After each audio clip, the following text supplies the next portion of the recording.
Hi, hello. Guess what time it is? Or, well, I mean, hi. Guess what time it is? Well, oops. No, I was gonna say it's Christmas. It's not Christmas. I was about to say it's Christmas. I was like 2 seconds away from saying it's Christmas. It's not Christmas. It's New Year. And what better way? Oh my god. Peak streaming? I don't know if it's peak streaming, but I appreciate it. I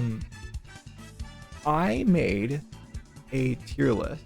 No, you are totally fine.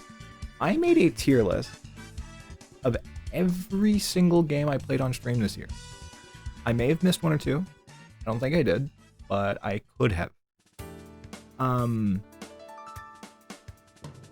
Every single game I checked. I was sure to check. We got a lot in here. I don't have the full list on hand. I threw this together earlier, and this is only a single-use one, so I've had to have this browser window open all day. But hey,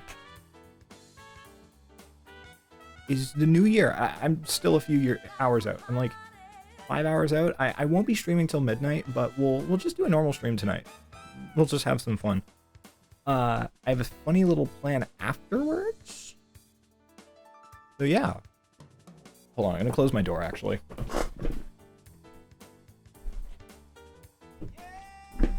By the way, the only reason why I'm late, because I am late, is because I was just trying to set up my model and everything. So that's the entire reason why I'm late. The entire reason. So yeah, that's it. Oh boy. I realize that it's kind of a quiet night tonight. Well, I say it's a quiet night. Everyone's gonna be celebrating in their own way. I don't expect tonight to be too crazy. But it's fun. It'll be a fun year, I think. I'm very excited for next year. I say next year, it's like a few hours out. Main thing with me this year. Hold on, let me get that tweet up again for people who are not aware, because they also announced the other category that I'm editing. Let me see, there we go. So let me just pull this up.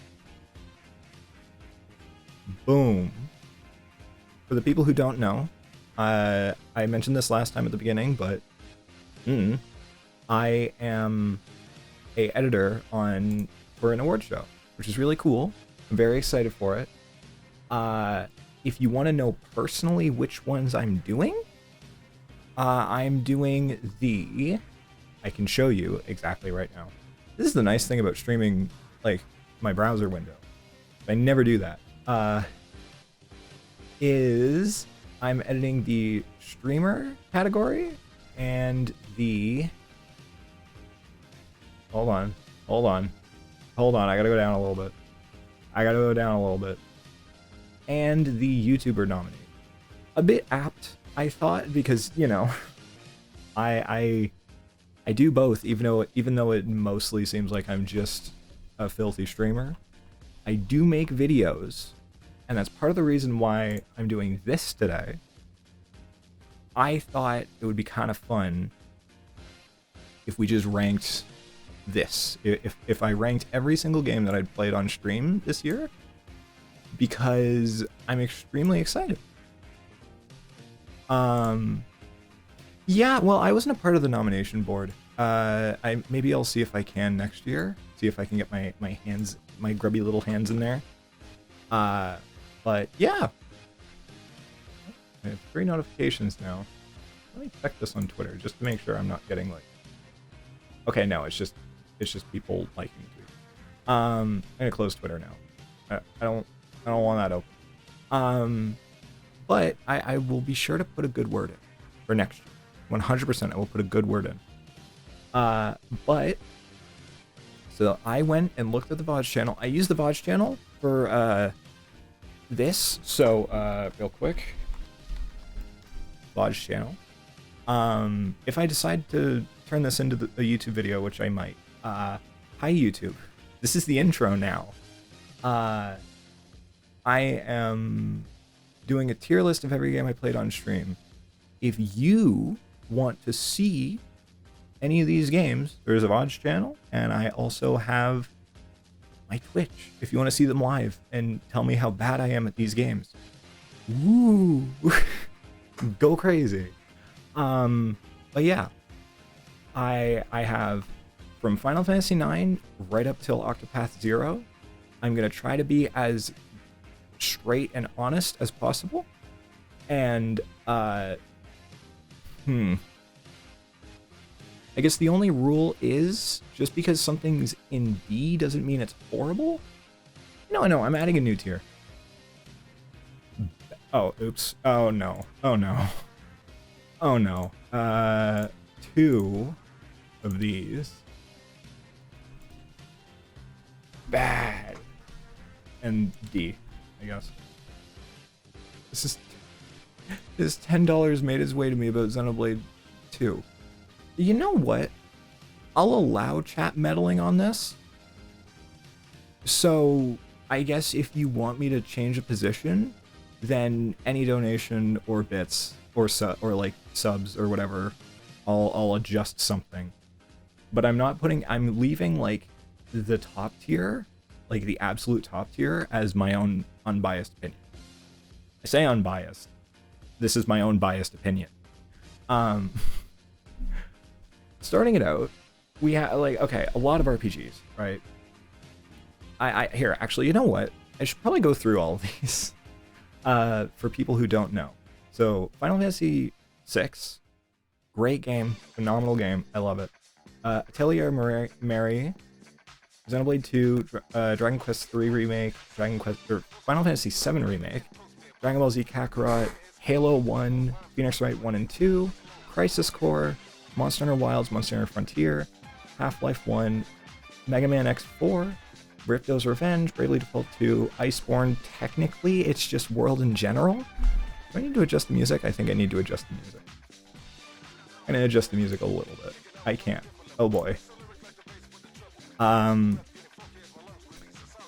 Bioshock, Torna, Free Houses, Mario Kart 8, Mario Kart World, Resident Evil 4 Remake, Undertale, Deltarune, Enter the Gungeon, Xenoblade 3, Metaphor, Scarlet and Violet, Donkey Kong Country, Shrek 2 for the PS2, Pikmin 2, Skies of Arcadia, Off. I did not beat Off on stream, but I want to. Eventually, I will beat Off.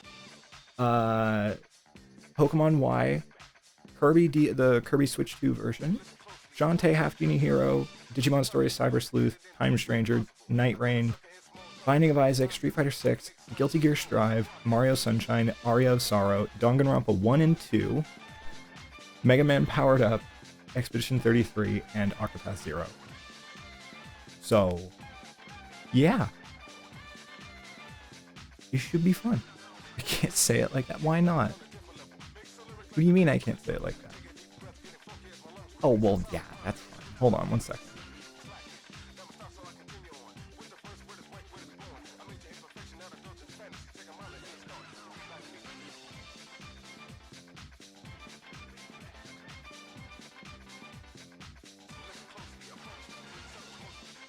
Eventually, I will have to beat Off on stream. So, there's no other way to put it. I think I should put one game. Thank you for the Prime sub, Numa. I think there is one game here that I should probably put in neutral, just as a start. But what? What to put in neutral just to get a start? I mean, I can move stuff around. I'm not like saying the first placement is permanent for any of this. So, okay. I'm sorry, I'm just kind of looking at this, just like which one.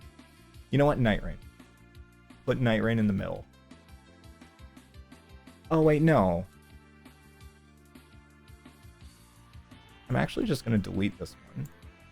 I'm going to delete this one because now it's even. It's not even anymore. God damn it, I'm stupid. Boom. There we go. Let's make this one the bad tier. Bad. Now it's even. Now it's all even. Okay, Night Rain goes in B. I don't really have anything against Night Rain. I just think that it kind of wears itself thin after a while. Really. I'm also just not good at it. And that may play a bit of an issue here. Hi, Pan. Hello, friend. Hi. Hello. I'm gonna move this. Hold on. There we go. You guys get to go here. One sec. I'm gonna get my dog upstairs because she's upset right now. Hold on.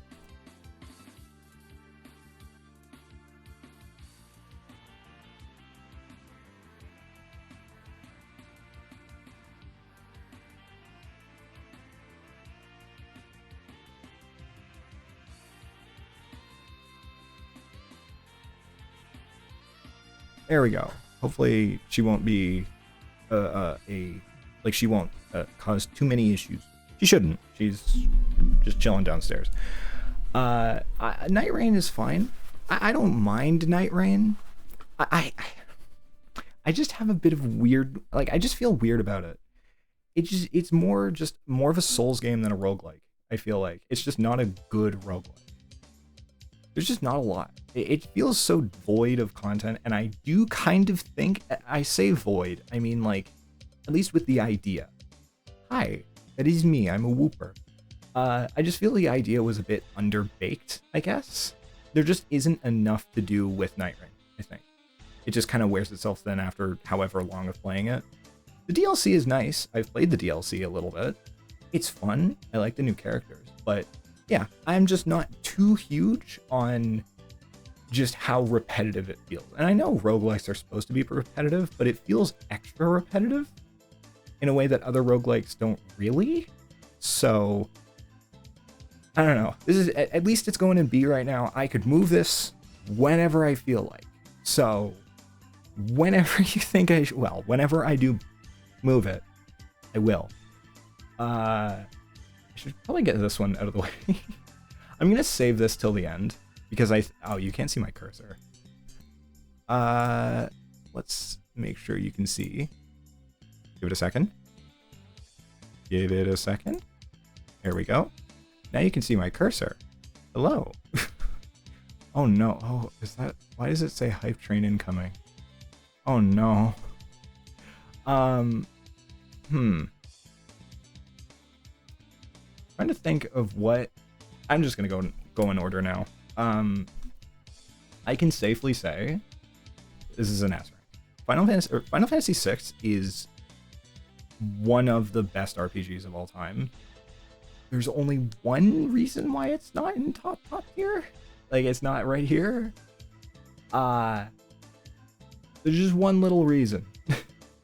But it is a phenomenal game, and I absolutely love Final Fantasy VI. At least out of the games I've played this year, I think it is definitely deserving of an S tier, because that game is insane, especially just for the time. We did the Pixel remaster version, and still, like, that game is phenomenal. Beautiful. No notes. It deserves all the praise it gets. It's a great game. Atelier Marie. Now, some of these are going to be a little hard to recall. I did try to refresh myself a little bit on them. It goes in S. It does. Oh god, Terra's theme is so good. I love Terra's theme so much. Atelier Marie. Okay. Now, since I've played this, I've played a lot of other Atelier games. Specifically Sophie. I've played Sophie, Aisha, couple of Ryza game, and Esha and Logi, or Logi. And I think out of all of them, Marie might be one of the weaker ones, but that's also, it's like the first entry. I don't know. It is the first. It's like, no, it is the first Atelier game. It's just the first Atelier game, I just think they got better at the formula as it goes on. And I think it's very easy to completely fuck yourself over if you're not like min-maxing your time in Marie. Other Atelier games have that. I know Aisha. Is it Aisha? It might be. In the future, if I do edit this, tell me if I'm wrong or not. But Aisha is a very good one. It also has a time limit, but it's a bit more forgiving. I think it's just how harsh the time limit is. It's good though. It's a fun game. It's just, yeah.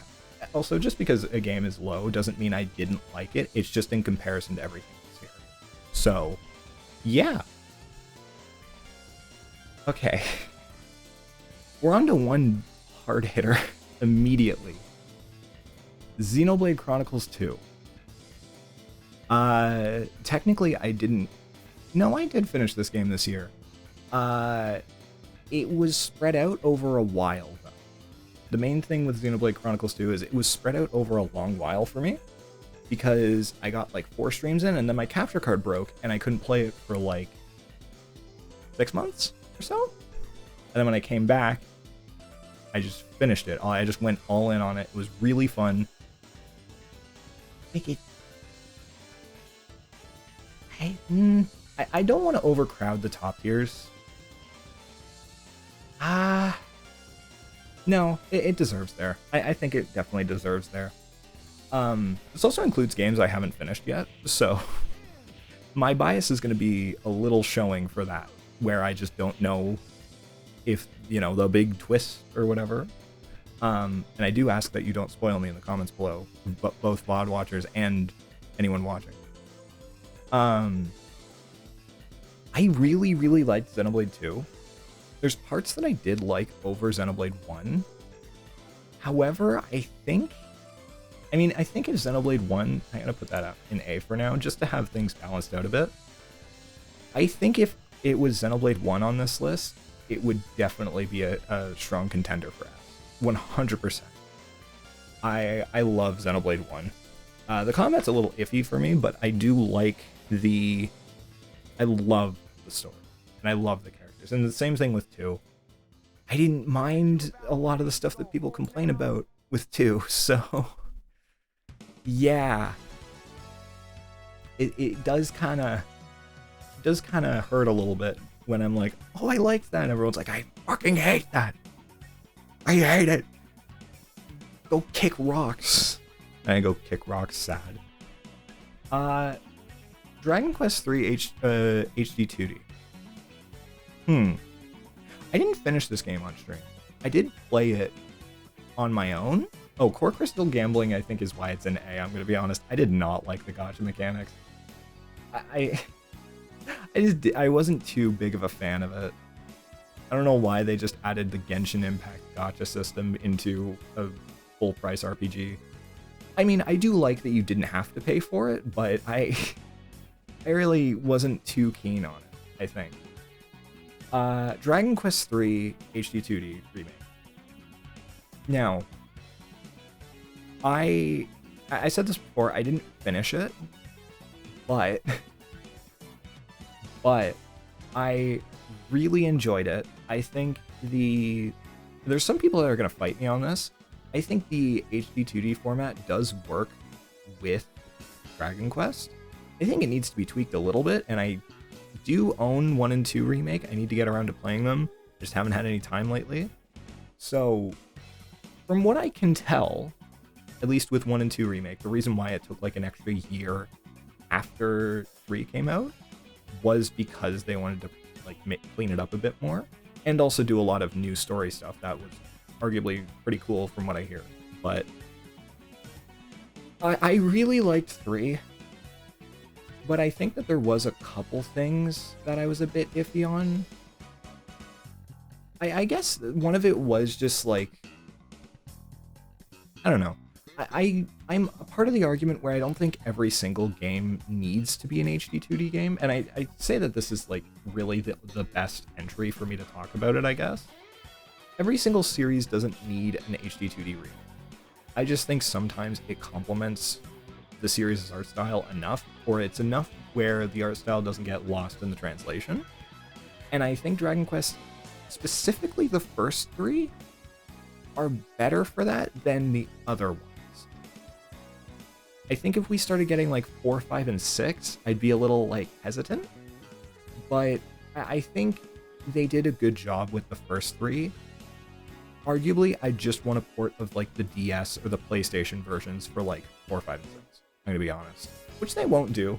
I'm sure if they remake 4, 5, and 6, it'll be another HD 2D batch, because these did sell really well. And I will admit, they were, when 3 came out, it was probably the best progression of the HD 2D art style that I'd seen in a while. Because I know everyone uses Octopath 1 as a big example. I hate that because it's the first one. I know. I don't want them to. I want them to do something more akin to the pixel remasters, because I just think having 2 different ways to experience these games is the best way of doing it, where you have something that satisfies one crowd and something that satisfies the other crowd. But I think if they do it, it's going to be HD 2D just because these sold really well. And I will say I do like it. But for the sake of the internet, I think we should hold off on that. I just don't want them to spam it too much, you know? I just want them to hold off a bit. I want them to be a bit more reserved with what games they give. Because the only problem with the HD 2D thing, aside from how people feel about how everything mixes and just in general the art style, is how much it feels like it's getting spammed, when it is just a lot of companies emulating the style, which does just look bad on the like the people who are actually doing the style, right? It's a bunch of people kind of trying to cash in on it. It started a trend, and that's a bad thing. I fully just would rather it just stay within the Asano team, but I don't know. Yeah, it's very divisive. I just think that I would prefer if they just ported them rather than do like a big fancy remake like this, or just, I don't know, take it in a direction like the I'm blanking on it right now. Take it in a direction like how the Star Ocean games or Romancing Saga have done it. I don't know. I think it could definitely just work, and it has, and I think this game does work. I just think it starts a bad trend with everyone wanting remakes of that style. I think the only other series that really benefits from it and would be fine with it would be a few of the early Final Fantasy games. But aside from that, I don't want it spammed in like 10 million series and everything. We already got the pixel remasters. I'm okay on early Final Fantasy stuff for a little while. I don't know. I think yeah. If anything, I should shut up now and put it somewhere. I'd say probably B. I'd say probably a B. I think it's a great game. I think Dragon Quest III is one of the most influential RPGs of all time, especially in Japan. Good lord, that thing sold like hotcakes over there. But I think it's just the ripple effect of it, I guess, that kind of was like, I don't know.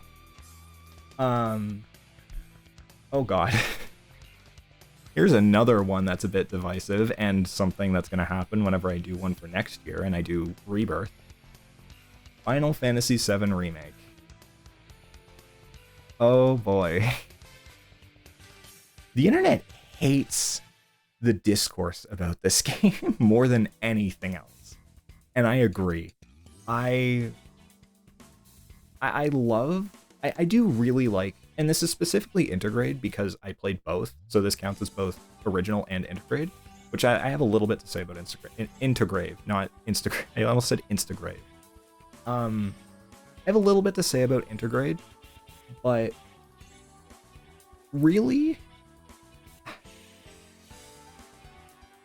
I think the whole thing that people have been picking up on lately of 7 Remake and the 7 Remake trilogy is more a sequel to the original rather than a actual remake is a sentiment that really, really helps it a lot.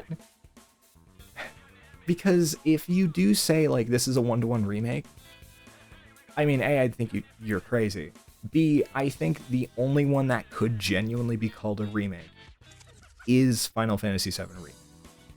The first one. No, I do fully get that. I think the only one that can genuinely be considered a remake is the first one, which I guess is the naming scheme. Rebirth is a completely different game. Underneath the whole everything, yeah, I think it's a very interesting take on that whole remake-ism that everyone has. As a game, other than the story, I like the gameplay. It reminds me a lot of Kingdom Hearts 2. I think it's a fun game to play. I think it's not too annoying with a lot of the, like, difficulty side quests. I think it's fair in a lot of cases, and, like, there is the element of you could do a lot if you're just good at the game and good at the combat. I like it a lot.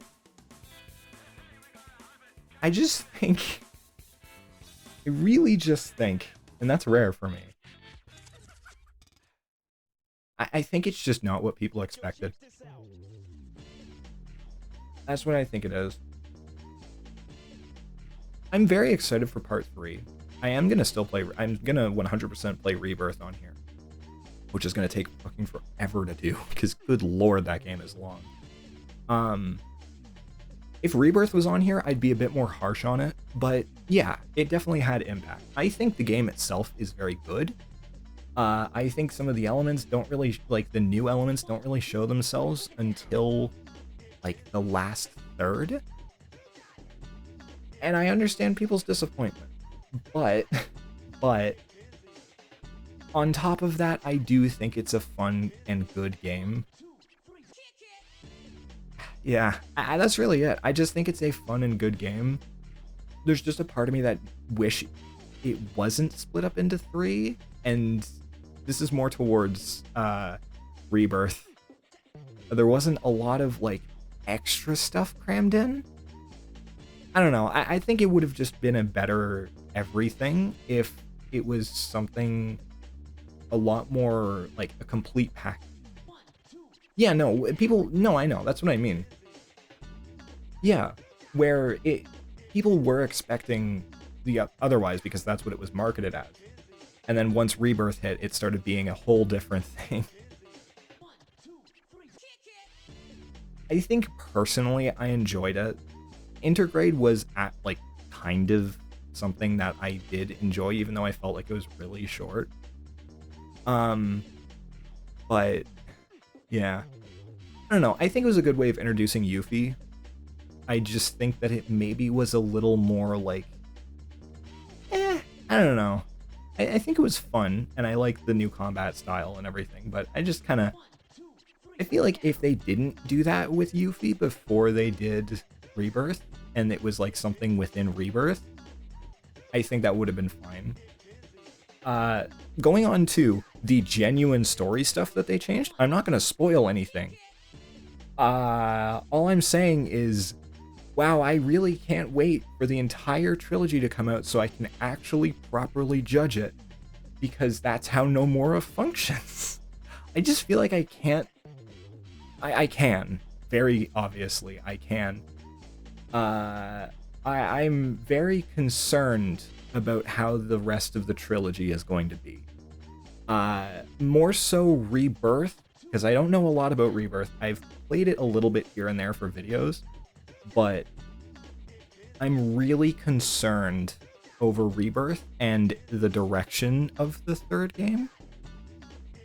I'm very scared. And the other thing I want is I don't want this to be a ripple effect like DQ3 Remake, and it to turn, like, Square to start going deep into every Final Fantasy game, doing, like, these big expansive remakes. I can't wait for the Final Fantasy IX four game remake where it really just is the same thing as 7 Remake. I don't want that. Yeah, no. I am gonna play Rebirth on here, and I'm saving a lot of that judgment for then, but as its own game, I would say that 7 Remake was pretty enjoyable. I liked it a lot. I'm just very, like, there's a lot of stuff that I can't, or I don't feel like I can judge because of how less of it is in Remake versus how much of it is in Rebirth.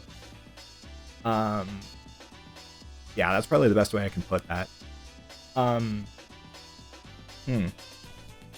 think that's a pretty good way of summing it up, I guess. I'm sure I'll have a million more thoughts on Rebirth when we get to that, but that'll be a whole nother thing. I will say the writing, like the actual character writing in Remake, is very good. I love how everyone interacts. It feels great. Is good.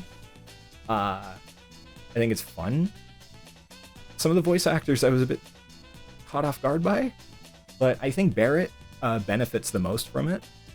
Barrett in Remake is written very well, and I love that, and I can't wait to see more of his role. It's great. I love it. Okay, I do need to breathe, because this is my info dump moment. This is like my hour and a half chance just to info dump, and I'm like 6 games in. And we have a lot of games. There's a few of these that I'm going to definitely talk about a lot less than others. Like, I can already tell Deltarune. I feel like I can't fully judge Deltarune, but we'll get to that one later. I'm going to be so honest with Dragon Ball Z Kakarot. The game's not new. It's still getting DLC. I haven't played all the DLC. I am going to completely not include that in my judgment, because I just want to look at the base game, because that's all I did. I didn't really even finish it, but the thing with Kakarot is when it got announced that CC2 was making a Dragon Ball game and it was going to lean more into the RPG approach, I was very, very excited. I was so excited. I love Attack of the Saiyans, which was made by Monolith Soft, for the people who don't know. Yes, the Xenoblade devs made a Dragon Ball game. I loved Attack of the Saiyans. It was a genuine, true, turn-based RPG. Really, really fun game. And it only covered the Saiyan saga. I don't mind. I think Kakarot's a lot better now. But if I'm looking at it just as the base game, I think it's a bit too surface level for me to really like. I think, okay, obviously the thing that CC2 is known for is making beautiful cutscenes, especially within the art style of the thing that they're adapting, and they do that, for sure. Visually, this game looks phenomenal. The combat is a little repetitive. A little is an understatement. And it kind of just feels a bit dry. The only time I'm going to mention the DLC is right now. I think the World Tournament DLC is genuinely the best adaptation we have ever gotten, other than the anime, of original Dragon Ball material. I think that DLC is phenomenal. It adds in a little bit of perspective, like you get to do stuff with Tien's training. It's a genuinely good DLC. It's just attached to a kind of mid-game. The other thing that I know I was, and a lot of people were upset, is now the game is called Dragon Ball Z Kakarot. Now they kind of lean on the fact that it is a Goku game a little too heavily, because while you can play as other characters, if Goku was not present for a story section, for the most part, especially Cell Saga and Buu Saga, it just doesn't happen in the game. Vegeta's Final Flash, which is, I think, one of the best moments for Vegeta ever, doesn't happen at all. There's no cutscene, there's no little fight against Cell to lead up into it. It just doesn't happen. Sorry, I'm gonna touch on the DLC one more. It's not gonna affect my rating here. I know where I'm gonna put Kakarot. The History Trunks adaptation is fucking incredible. I think the adaptation of History of Trunks is so wonderfully done. There's a part where I maybe argue that it's better than the original OVA. Because I think something with the OVA is because of the length, you don't fully get to connect. Like, you don't get the connection through Trunks' eyes as, like, obviously you care about Gohan because you care about Gohan. You do get the feeling that they're connected, and I don't think that it's a bad adaptation in any way. I just think being able to play through that segment and really personally get attached to Gohan as a character before the androids rip him away from you is really, really good. It builds the more personal bond rather than just like, I care because this is a character I like. It's like, I did a lot of the stuff with him. And I think that's the one strength that this game has, is it's a lot better of a way to connect within things in Dragon. Then you have like Xenoverse 2, which that's a game I forgot, is Xenoverse 2. I think I streamed that this year, didn't I? CC2 is beautiful. I think if I was ranking this game off visuals alone, it would maybe be like between A and S. I think that the CC2 is so good at what they do. I just wish that they focused a bit more on the gameplay as well as making the game look beautiful. Also, the open worlds were neat, but I feel like they kind of were a bit annoying to go through sometimes. I don't know. I'm sure when they get another group from CC2 on another Dragon Ball game, I have two requests. A, use Attack of the Saiyans as a really good idea of how to do things. Attack of the Saiyans, for the people who don't know, is a sprite-based, turn-based RPG on the DS. It has a lot of fluff, so story-wise it has a lot of fluff because it's just the Saiyan saga. However, I think Attack of the Saiyans is just really, really fun.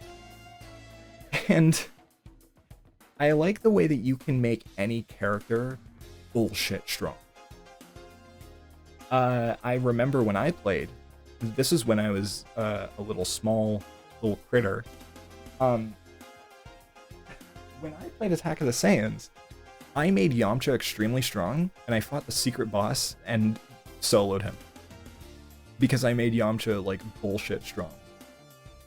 He became a glass cannon, and I loved it. I thought it was so cool that I could use Yamcha and make him extremely strong. Now, if I were to do another Attack of the Saiyans thing, I'd probably do the same thing with Tien, because he's the strongest human. And he deserves to be so. But that game's phenomenal. Kakarot, however, probably... I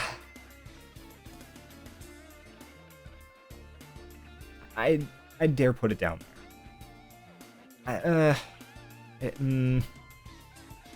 Yeah, no, I think I'd put it down there for now. Yeah, I don't know. Xenoverse 2 should be on here, I think. I think if I'm talking about the base game of Xenoverse 2, I mean, it's an improvement on 1 in every way. I'm just going to quickly sum this up. This might not even be in the video. Xenoverse 2 is not... Like, Xenoverse 2 is essentially a Xenoverse 1, but better, combat-wise and character-wise and stuff. I'm just genuinely surprised they've kept that game running for almost 9 years now. And they're doing more DLC. Like, I'm sure in, like, what? The Dragon Ball Power Hour is going to come out in, like, a few weeks. We're going to get more information on the whole Dragon Ball FighterZ coming back. They have to announce Xenoverse 3 soon, right? Like, they have to. This game's been going for, like, nearly 10 years. Anyways, to stop talking about Dragon Ball for the rest of this list, because there's no other Dragon Ball game on here. Halo 1. Oh no, I was genuinely surprised that they're doing another FighterZ DLC. It's so cool to see, because I love that game. It got me into fighting games other than Street Fighter, and I love it. Halo 1. I streamed this, like, right at the beginning of the year. I think the game's fun. I had a lot of fun with it.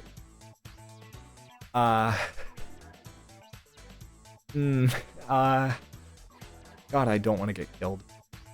I'm not huge on the Halo series. I think it's fun. I'm more of a fan of multiplayer in Halo than I am the campaigns. There's a whole nother argument that I can make about because I played MCC. I played the MCC version. I have a completely different feeling about that remake coming out and how they already kind of botched the artistic integrity of, from what I feel, the way that they did the Halo 1 Anniversary Edition, where like you could toggle between the original graphics and the new graphics. I think that's neat. However, I think when you have that, it breaks the geometry on a few stages because there's just two completely different looking environments being loaded at the exact same time. And I really wish they didn't do that when they made Anniversary. I know this is talking about a decades-old game. However, I think... And there's also just stuff of, like... I don't like modern Halo. I say that like I know anything about Halo other than 4 and 1. And 3 and ODST, but, like, more the multiplayer of those games. And 2. I've played a lot of the Halo games with multiplayer. I haven't really played the campaigns much. Aside from 1, and I said I was going to do 2 and never got around to it.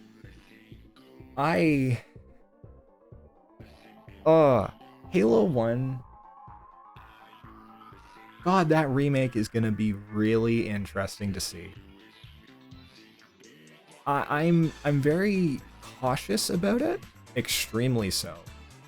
And if it's good, I'll eat my words. However, I don't have good faith for it right now because I already didn't like what they did with Anniversary Collection or the Anniversary Edition because it just messed with the the level original.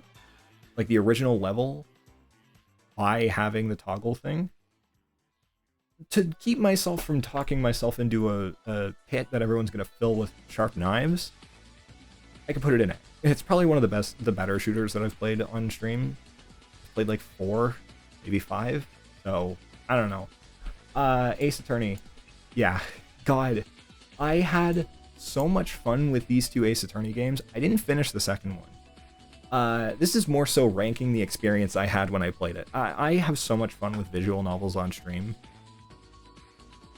The only part of Ace Attorney that I kind of hate with a passion is Turnabout Phoenix, which is the final case, or Rise of the Phoenix, sorry, not Turnabout Phoenix. That Turnabout stuff is the second game. Rise of the Phoenix, as a case, is... Oh no, I've played Cursed Halo before. I played it years ago, back when like everyone was talking about it. I love Cursed Halo. I want to play it with someone eventually, but I haven't been able to find someone who I would be able to like consistently get to play it, and B, just, you know, it's kind of just I want to play it on stream. That is Halo. Hi. Phoenix Wright 1 and 2. I love Phoenix. I love the original Ace Attorney game. I think it's one of my favorite games. I will say that Rise of the Phoenix is very, very, very overly long. Because the thing is with Ace Attorney, every case is about like 3 to 4 hours, give or take. There's a few that are longer, but like, I think Rise of the Phoenix being 9 hours is a kick in the nuts. No, you're fine. Don't worry. You don't have to worry about being late. I just think that case is overly long. It's a good case. I think it just drags on a little bit too much. I say that because I got stuck for like 45 minutes on a part where I had to rotate a vase to be one specific way, and also just the Blue Badger. Hold on. For the people who don't know, by the way, this is what was playing the entire time hold on. This is what was playing the entire time for like 40 minutes while I was figuring out the perfect angle I had to be at, by the way. Just listen. Just listen. You'll hate it. I guarantee it. This is what was playing for 40 minutes.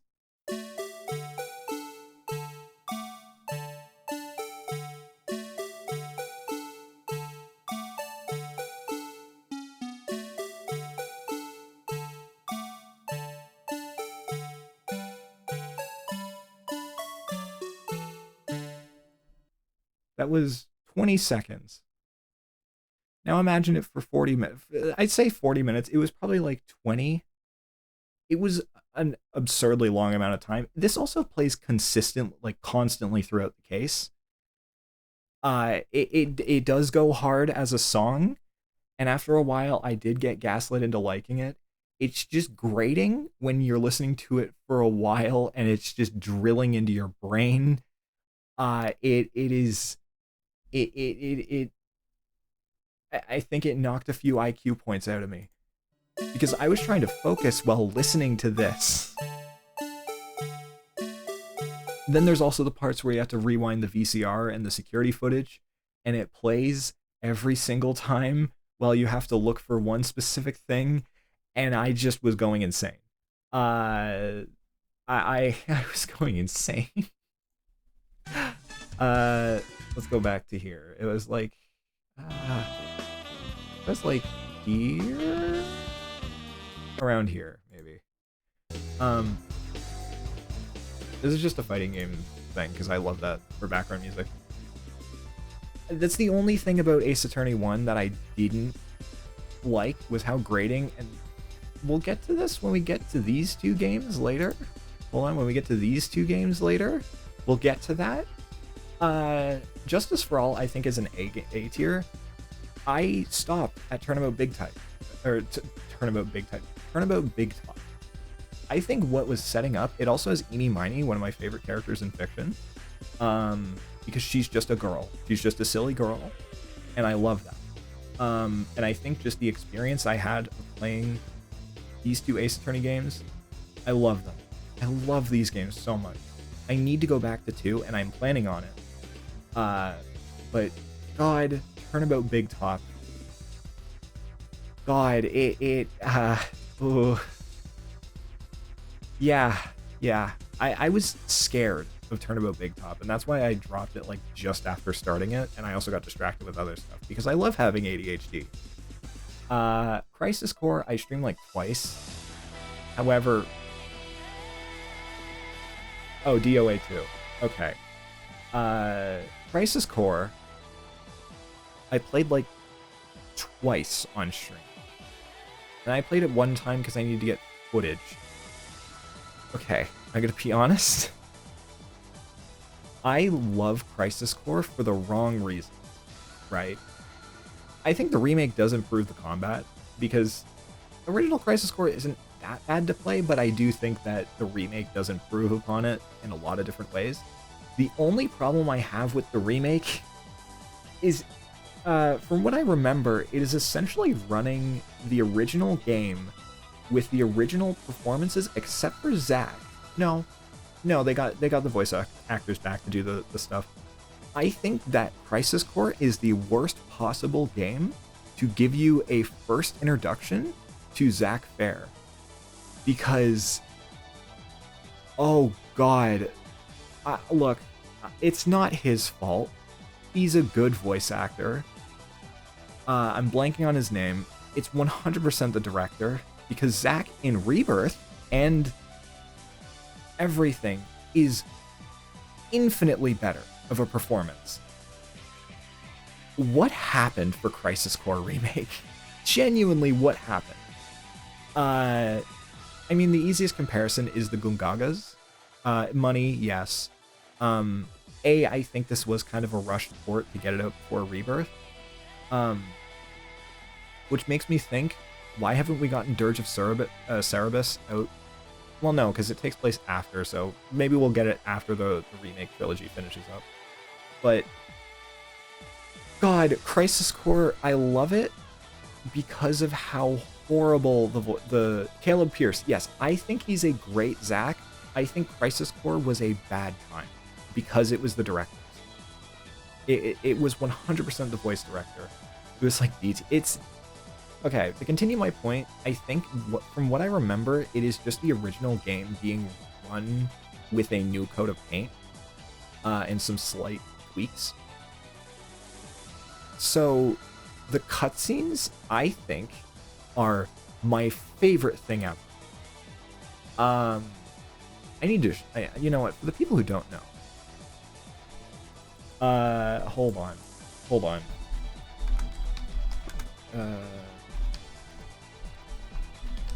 Spoilers for, like, I'm just gonna say this now. Spoilers for Crisis Core. If you haven't played it, I'm gonna just pull up some cutscenes that are beautiful. What are you talking about? Man, what a bunch of jokers. Just Huh? This is the this is not the right video. They can't be trusted. But why? They're his family. like Okay, no, hold on. There's better ones. Hold on. There's better ones. Hold on. There's some absolutely beautiful ones. Oh, here we go. No context Crisis Core. This is perfect. Again, spoilers for Crisis Core. If you want to play the game, I recommend it. It's a fun game. It's not a serious game. This is not a serious game. We're not going to watch all this because it's like 6 minutes, but troops. Eliminate them and regain control of the train. This is... Oh yeah. The face. The eyes. I don't know why. This is just the best way of some of the cutscenes, getting the cutscenes that I want to show, but Gate and And he's so cute. Indulge yourself. But, man, It makes no difference. there's a few cutscenes that if this doesn't have it, I'm gonna definitely try and find it. will rot. I am, yeah. soldier I love this. doesn't mean monster. Oh, God, no, Hold on, no. Sorry. This is a very specific one I need to pull up. No, I need to pull this one up. Timing is great. Hold on.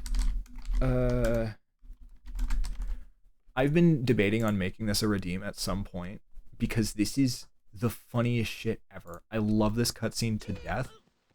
I think Zack is an amazing character, both in Original 7 and otherwise. But I think that Crisis Core is such a funny game. And Shield.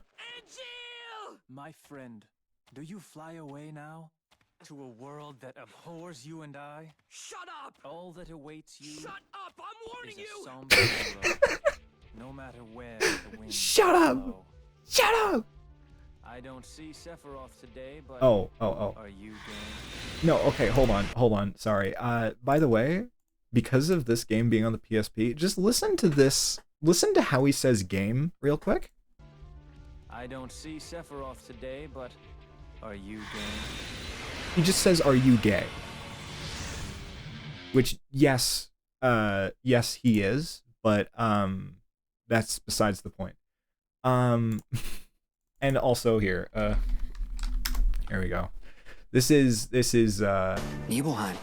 sorry, loud. I know, sorry, loud. How about you? This is obviously, Me? Gungaga. and then Me? Gungaga. Me? Gungaga.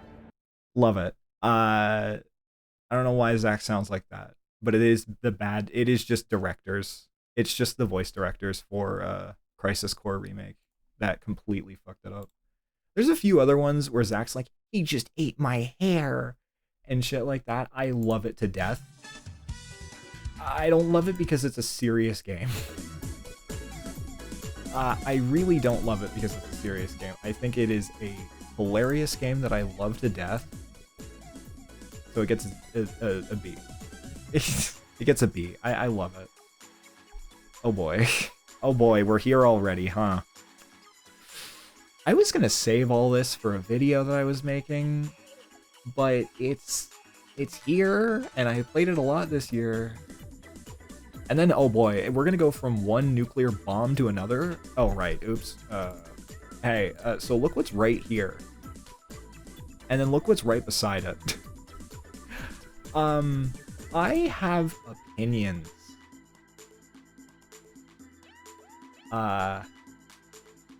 Yeah. Look, I love Monster Hunter to death. Let's talk about it. Oh boy. Oh no. Okay. I like Wild. I know. Hear me out. I think Wilds is one of the strongest base games that we've gotten in a while. I say in a while. In the modern things, I think it is probably the better base game. Because, okay. World base game is fine. It's fine. But it's I remember world base, like base world before Iceborne. I played a little bit of it. I played barely any of this. But then when I streamed it again, Iceborne had already come out, so all the tweaks happened. I liked base world, but look, I'm a 4U. I started with 4U. I started with that special demo on the 3DS, and I played the shit out of that, and then I got 4U, played all of low rank, and was like, oh, hi, all this, all the hub stuff, that's all, like, post-game stuff. I was stupid. I've since then gotten to master rank in 4U, and the game's very fun. I like it a lot. I think out of modern Monster Hunter, Wilds is the strongest base game so far. I say modern Monster Hunter, I'm mentally separating like old gen, new gen, whatever.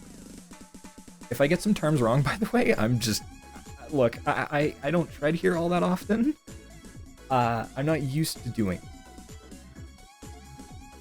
I think there are a lot of issues with Worlds. A lot of it being performance, and a lot of it just being, like, difficulty. I mean, personally, I didn't have some of that, but that's also because I'm ass. I'm not horrible, but, like, I was more in it for the experience of playing with others, and also the story, than just, like... Yeah. World... Okay. Oh, boy. I mean, I streamed World. I'm biased towards World. We'll get to Iceborne World, by the way, later. We'll get to that. It's on here. Because I streamed it once this year, so it counts. I think I have them... I've had a lot of fun, and Wilds as a thing existing has been nothing but amazing for me. I've made a lot of friends through this game. Monster Hunter as a whole, but through Wilds as well. Made a lot of friends through Wilds. I've grown through Wilds. And I've learned what Gog Mazios, Lagiacrus... Oh boy, this is gonna get me killed. I learned what Lagiacrus was and why everyone was excited about his feet. And I learned about Gog and why people were freaking out over his little jaw face. I also learned that there's a lot of stuff that people did not like crossovers in Monster Hunter. Because I was sitting over here, I was like, I didn't like Leshen, but I liked Behemoth because it was fun. And then everyone's like, I fucking hate Behemoth. I'm like, oh, okay. I'm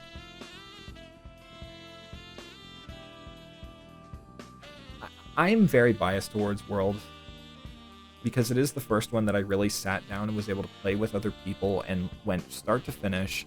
And that experience alone is insanely personal to me. And it means a lot to me as a game. And Wilds has a lot of that as well. But man, that performance is really hard to ignore. I could try and say anything nice about this game, but A, the argument, and B, everything will loop back around to the state this game launched in. It's nowhere near as bad as Cyberpunk. However, it is bad. It is very bad. I think the state this game launched in, and I think it is because of shareholders that it was rushed out, because I think if it had a few more months in the oven, it would have been a bit better. And I know there is the engine limitations, which is why a lot of the open world, like them doing the big open world thing is a neat gimmick, but I think they kind of went about it in a weird way. I wouldn't have minded if they kept it to like broken up environments. It's still broken. It's it's definitely a lot more improved. And I will say I'm on an Nvidia card, so that is the difference in my opinion here. I'm trying to say this in ways that are not going to get me murdered. Overall, I like Wilds. I think I still have other Monster Hunter games that I'd rather play sometimes. And I think overall, it's definitely a good baseline. I just hope and wish, and God, I wish that expansion is like God tier. Personally, if they bring back Celtis, I'll be happy, but they won't. They won't. They hate that fucking bug. He's only in stories too, and they hate that bug. But I love it. I think it's very interesting. I think Bo is very fun in that game. I have too many things that are very divisive in my brain. Because for every argument that I'm like, I like it, I also have a lot of like the same argument back in my brain because I'm scared of other people's opinions. I will say, I've been getting a lot of B-roll of this game. I think the title update monsters are phenomenal. I really do enjoy the TU monsters. I am a little biased towards TU3 for obvious reasons. I think they're fun. I think GOG, I can't really give an opinion on GOG because I haven't fought it a lot because I've been very busy. I fought it a handful of times. I just haven't had time to just sit down and really sink my teeth into it. I think the scripted part of it is a bit but I think it's a fun fight overall. I think current state Wilds, no expansion, because we have no clue what the expansion's gonna be. You're all good. I swear. I'd say a B at best. I think B is at best. Oh boy, Frontier is next, isn't it? Oh boy, Frontier is next. And I'm gonna delay the ad a little bit. Oh boy. So I streamed Frontier once. I played off stream. I think the problem that happened with that, and I should definitely give it another try, is I played it with people who have thousands of hours in it. Or not thousands of hours, but like hundreds, tens to hundreds. I really struggled with Frontier for a while. Really did. And I still kind of do, because I was playing on Rain. I'm just going to be honest, I was playing on Rain server. I think pretty much everyone does or was, like earlier. I don't know. And I think Frontier is an impressive game because it is just a massive game. Like, it ran for how many years? I think it ended in like 2019, and it went from like 2002 to 2019. And this does kind of play into some of just me not really liking like 1 and 2 for Monster Hunter, just because I was born in old gen. I kind of, at a certain point, I do have parts where I'm like, okay, this is a bit too slow for me. God, I have a gun pointed at my head right now. Not just by anyone, I just have a gun pointed at my head for any Frontier fan out there. If you hear this on Twitter, for some reason that any of my stuff is on Twitter like that, please don't kill me. Frontier, yeah. No, look, I'm gonna be honest. I'm gonna get killed. I am fine with Frontier as a game. I think it existing and the amount of cool shit in it is very cool. I just don't think it's for me. I kind of just don't feel like it's for me. Which is fine, because I've had this with other Monster Hunter games where it doesn't click initially and then boom, snap, and I really understand it. but I don't know. Something about just playing Frontier. I think there was like, I think a lot of the monsters that are in Frontier is really cool. I know there's like instant kill moves, which is very funny. There's like a Kezu that fucking melts you or something like that. Like genuinely turns you into a little paste, and that's kind of crazy. But I oh god. I just don't think it's for me at the end of the day. I'm willing to give it another chance eventually, and I probably will. But I think current state, in my current opinion, because this is a time capsule of some kind,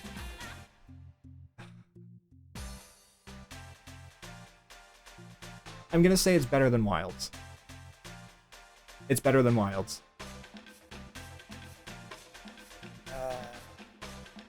There we go. Okay. Oh god, the band-aid's ripped off. Okay. Yeah, no, it's better than Wilds. That's the band-aid I'm ripping off. Yeah, I'm kind of like... I don't know.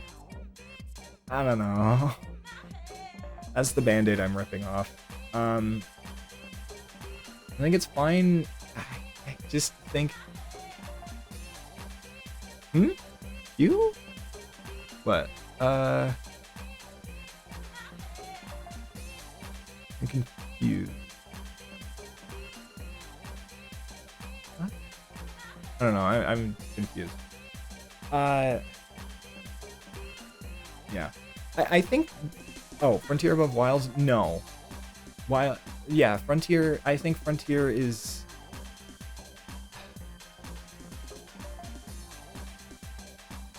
I mean, I know. It's just, God, I just kind of, it didn't click. I know it's probably going to click when I come back to it. I was doing a lot of the, I know I did some of the event quest stuff and like the later game stuff to like, be like, oh, to speed up.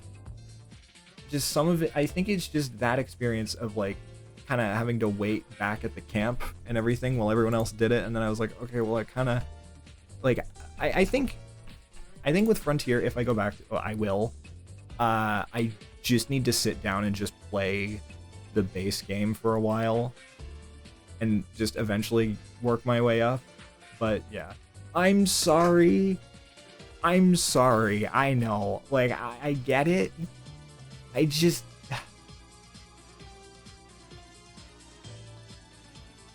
I just really...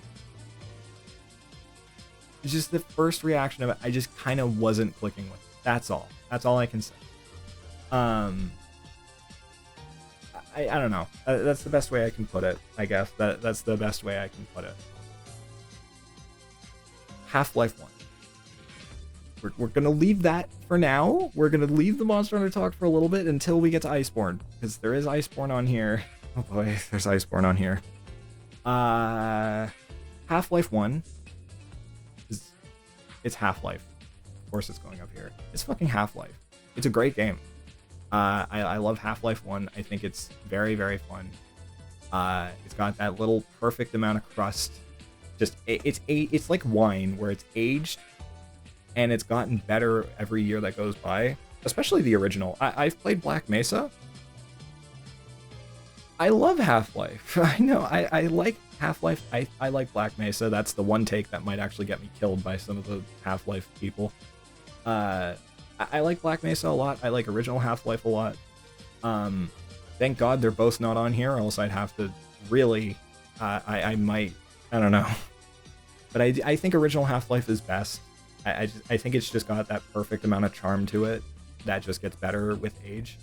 And it's also Half-Life. There's an ad that's going to hit any time now, I'm sorry. It's Half-Life. It's just how it is. So yeah, that's the best way I can put it. Mega Man X4 is probably one of the best Mega Man X games, subjectively. And objectively, I think it's really good. I had a lot of fun with it. I think it's only enhanced a little bit for me because the voice acting in the PlayStation version, which I think is the only version now that I say that, very fun. I had a blast with that. I love it so much. And X4 is very fun. I didn't finish it on stream, but man, I love the X series. I love a lot of Mega Man games, and X4 is no different. So I'm very happy with it. God, I'm still like nervous over the Monster Hunter stuff. Oh boy, Iceborne is gonna be fun. Yeah, very good game. Spyro 2, I don't really have too many opinions on. It's like, I don't... I'm gonna be honest, with like a lot of those old gen, why am I nervous? I don't know. The spotlight's on me, and I get a little like incredulous. When you got like a very, basically, okay. I'm standing on a stage right now, and there's people are in the stage with tomatoes at the ready, and I'm fine with it. It's just funny, and it's just stage fright. That's all. Ripto's Revenge. It's a very good Spyro game. I never really had a lot of experience with Spyro and Crash growing up, aside from like being able to play Crash 2 and Skylanders, which is, oh god, for Spyro, Skylanders is crazy. But Spyro 2 is good. I just don't really have anything else to frame it against, I guess, in that category of just like collect-a-thon, like 3D platformers, especially PlayStation ones. I guess just B, I guess. Might not be okay with it if it gets you on edge. It's fine. It's fine. I'll live, probably. I'll live. I'm fine. Yakuza will not show up at the door. Oh boy. Bravely Default 2. Good game. I didn't play a huge amount of it because I kind of semi-dropped it for Xenoblade 2. And also just in general, I was having fun with it. It's just, out of the Asano games, I think I prefer the Octopath games. I do like Bravely Default. I think it's very fun. It wears its Final Fantasy V influence on its sleeve, and I absolutely, like, I say Final Fantasy V, like 3 and 5. It really wears that on its sleeve, and I really love it. I genuinely do. I need to play more of it. I said I would go back to it in the new year, and that is one thing I'm promising, is I will finish this game in the new year. I think the only thing that I was a bit iffy on was how much immediate grinding I had to do, which normally isn't a problem, but it's just when I'm trying to get a vibe for a game, and I'm like, okay, well, I have to grind, or I'm getting told to grind, I'm a bit like, oh, I see. Overall, I'd say I do like Bravely Default. I've played like a good chunk of Flying Fairy. That game's great. I like that one a lot, and I have Bravely Default 2 physically now, so I will play it and just have a better overall judge of it. I think for now it's a B. I don't know. Oh boy, Iceborne. Okay. A lot of the same sentiment is shared when I was talking about Wilds. Like some of the stuff I was touching on was just modern Monster Hunter as a whole. However, at the end of the day, no, okay, this is just games I played on stream. This is all games I played on stream this year. So yeah, I have played X4 in the past, but like, yeah. Iceborne. I like Iceborne a lot. I think it is one of the best expansions. There's gameplay elements that I'm not keen on, but I think Iceborne as an expansion off of World is really, really strong.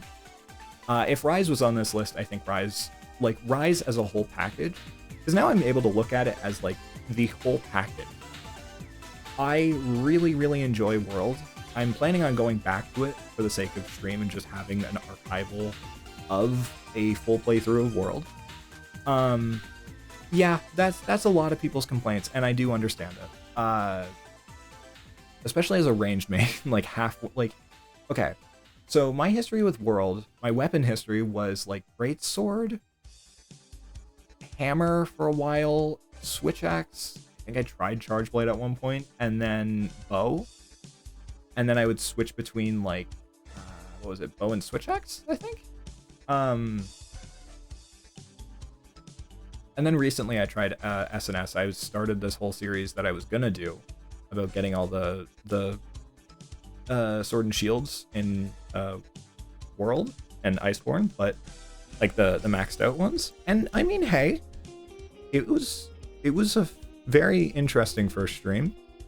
And I didn't really go back to it, but I think World Iceborne is a very important game to me. Gameplay aside, I think it's just a very important game to me. I've made lifelong friends through this game. It's half of the reason why I'm here right now. It is a very... God, don't send me back. Okay. Oh god, don't send me back. I spent months grinding for Mighty Bow Jewel. Do not send me back there. Don't send me back to those mines. Okay. I genuinely spent like 3 months. I think, okay, in total it was like a month and a half. But over the course of 3 months, whenever I played World, I just had to grind against Lavasion. Or Volganos, for the people who are cultured, I guess. It was... I just had to fight the same monster over and over and over, and it was slightly grating after a while. And I know I did try to break it up with Greatest Jagras every now and then, but it's very specific to the jewels that I needed. I just needed the Mighty Bow Jewel. It was horrible RNG on my part, but I think Iceborne as an expansion to base World is great. Clutch Claw, I fully understand. I mean, I was playing ranged. It was genuinely just like... No, okay, this is just games I've played on stream. I didn't have to finish them because otherwise Kakarot wouldn't be on here. It's just based off of what I've played of it. That's all. But Iceborne is probably something that goes up here for me. Just personal opinion, and I think it's just the package deal of memories, everything around the game for me, everything that the game gave to me. And it's genuinely like just how much it's affected me. I think I have to put it up there. I think gameplay wise, it's like an A. Look, you'd think I'm a 5er. You'd think I'm a 5th gen, like a 5th gen off of some of this. But I would put For You above World. I would put For You above World. I just think for the sake of everything that it means to me, the people that I've met, everything, I think it has to go up. And I really did like Safi, even though I kind of did get a bit tired of doing the same hunt over and over again for those grinds. I did find Safi fun. I realized I never finished Kolv. I think I never beat Kolv. Either that or we did it like once with the group I used to hunt, the group I hunted, did world hunts with. And then Fatalis was fun. I really did enjoy Fatalis. Yeah, it's just the whole package, everything. I think emotionally, I have a big connection to World, and yeah, I think it's just a very important game to me, which is the whole reason why I'm going all the way back through it, is just because it's a very important game to me. And Safi is very fun. I think Safi was very, very fun. The only problem that I had with World was it also introduced me as a bow player at the time to Brute Tigrex. And yeah, that kind of started my whole disdain on Tigrex. Should have played Gen U on stream this year. I think I wanted to a few times, but that probably would have been around, like, I would have also sat pretty high, because that game's extremely fun. It's a bit long, but I think it's a very, very fun game. Bioshock 1. Well, this is just one of the fucking most... This is one of the most influenced... Okay. This is one of the biggest influences on shooters in the past like 20 years.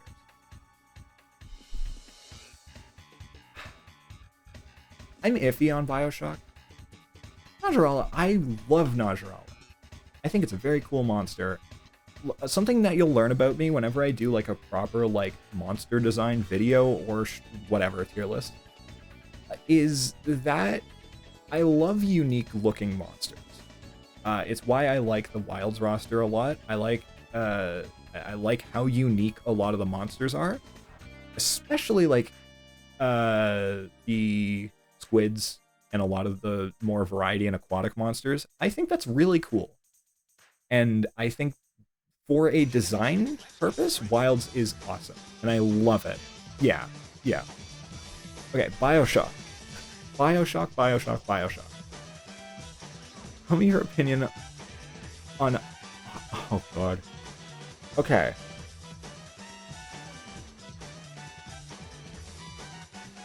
Bioshock 1 is something that I would love to refer to as the only fantastic game in the trilogy. Bioshock 1 is fantastic. Bioshock 2 is very good. And Bioshock Infinite is questionable in nowadays. The gameplay is fine, I guess. The story is crazy. And it's kind of one of those stories that does put a bit of a bad spin on the entire franchise. I like Bioshock a lot. I think Bioshock 1 is very, very, very fun. I can see why it's as, like, influential as it is. And that game's, like, genuinely creepy at some points. I like it a lot. I genuinely do like Bioshock 1 a lot. I like Bioshock 2. Not as much, but I think it's a closer gap between those two than it is with the rest and Infinite. I'm not a big fan of Infinite. Oh no, I love Bioshock 2. It's just those two are like a lot closer. Like, okay, I would say both would be in the same tier for Bioshock 1 and 2. And I would dare put Infinite in like C or bad.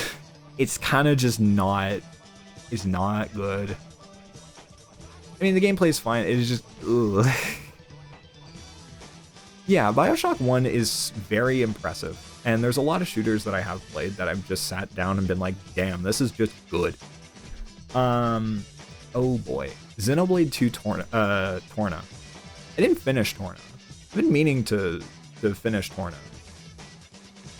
And I think that I just need to play one of the songs from Torna for people to understand something.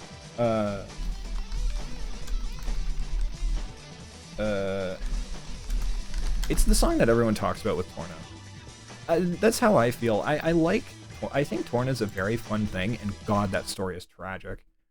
But yeah, of course, everyone knows what I'm about to play. Torna is a fantastic game. The only part that it's a great story. The only part that I'm a bit iffy on is how heavy they make you go through side quests on. It's unfortunate because like I do side quests a lot, but I like to have the option of doing them rather than them being pushed onto me. So I think that does kind of like spoil Torna a little bit for me. But I really like the characters. I like a lot of the characterization for like Mithra, especially because like that whole origin story for everything, the thing that was talked about a lot in 2. I really, really do like 2. You know what? I'm debating moving 2 up here. I really liked 2. I really, really liked 2. I'd say Torna's like... I think story-wise, it's definitely here. I think the actual playing, it's like, yeah, I don't know, it's not the worst thing in the world by far. It's just, I'm just not as keen on games that kind of force side quests like that. Which is fine. At the end of the day, that's just how people play. I like RPGs a lot. It's just, I think me playing it immediately after I played 2 also didn't help. I think I just burned myself out a lot. And I dropped the game to play Xenoblade 3, but we'll get to Xenoblade 3 in a little bit. It's not too far away. Oh boy. Fire Emblem Three Houses. I'd like to open this up by saying I have played other Fire Emblem games. And if I say what Route and Fates that I started playing before I stopped, I'm gonna get killed. And I didn't stop for any reason of, like, I didn't like the game. I've had moments where I've mentioned Fire Emblem on stream and I've gotten murdered because of stuff with Fates. But we're not talking about Fates right now. We're talking about Fire Emblem Three Houses. The first Fire Emblem game on Switch, and a very ambitious step for the series as a whole. And I like it a lot. I like it a lot. I'm a big fan of it. It also has really good music. I think in one big package, exact. I love Byleth. If I played Three Hopes would be up here too. I am horrendously gay for Shez. I love that girl so much. I think the best example of that is I played the demo of Three Hopes, and it was the first time I ever experienced gay panic on stream. So if that explains it, then I think we can all move on now. Three Houses though, I did enjoy, especially me doing the replay on stream. It was a lot of fun, even though I definitely got my ass kicked in some points. I really, really did enjoy Three Houses. I love it a lot. Yeah. Hey, it's funny you mentioned Yuri as well. I like that character a lot. He's great. I think the characters in Three Houses are really good. I've played other Fire Emblem games, I promise. I'm gonna put it in A, but I've played other Fire Emblem games, I swear I have. If Shadows of Valentia was on here, I'd probably put it... I mean, this isn't, like, ordered, because, good lord. But I'd also put Shadows of Valentia up in A. I like that game a lot. Oh boy. These ones are gonna be weird. Because we have one of the best kart racers of all time. And a genuinely good game that people kind of get a bit weird about sometimes on Twitter. Oh, we're going to talk about Mario Kart 8 first. I love Mario Kart 8. It's so much fun. I played a bit too much of it, I think, to the point where I was kind of like, I don't know. In current perspective, I think Mario Kart 8 visually is a bit of a shock, because it is a Wii U game at the end of the day. This was like a launch Wii U game. I'm gonna change the music back, by the way, now, because Corna's gonna... Those beats here, yeah, I mean, look, at the end of the day, they're fun, but, like, that's it. I don't mean to say that as, like, the fun police, but I like Mario Kart. I do enjoy both Mario Kart games. But I mean, it just depends. I wouldn't boot them up and play them in my own time. I would just boot them up to play with, like, some friends. And they're just fun, like, default, hey, pretty much everyone owns Mario Kart in some capacity. Let's play, you know? And usually, not all the time, but sometimes people are like, oh yeah, sure, and then you just play for, like, a couple hours and have some fun. It's good. I enjoy it.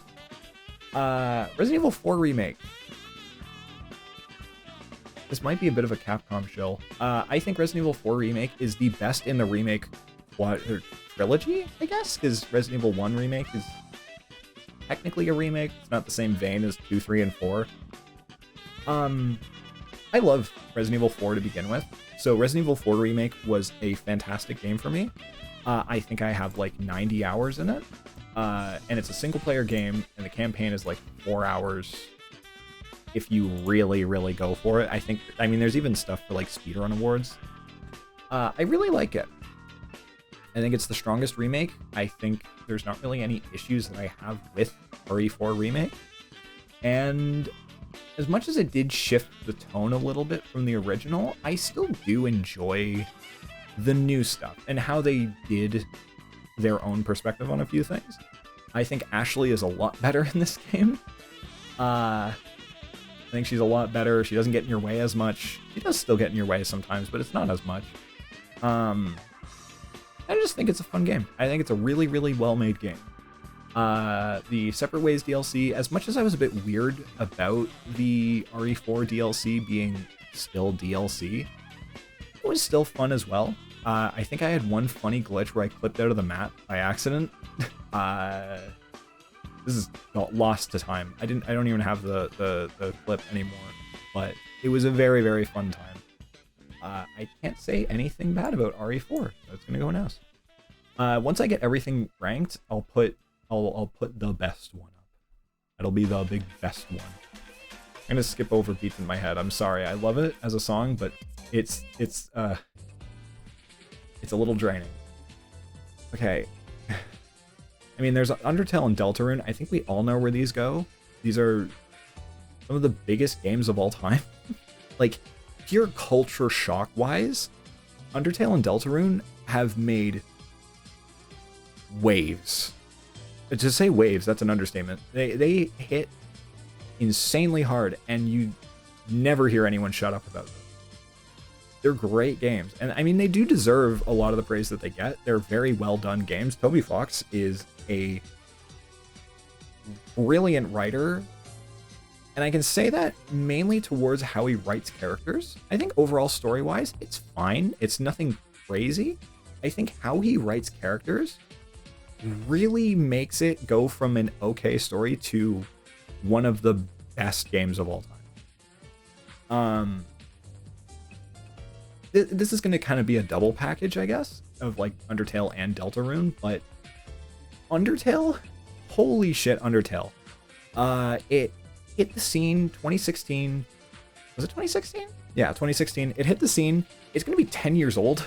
Or actually, is it 10 years old? It might already be 10 years old. I could just be misremembering.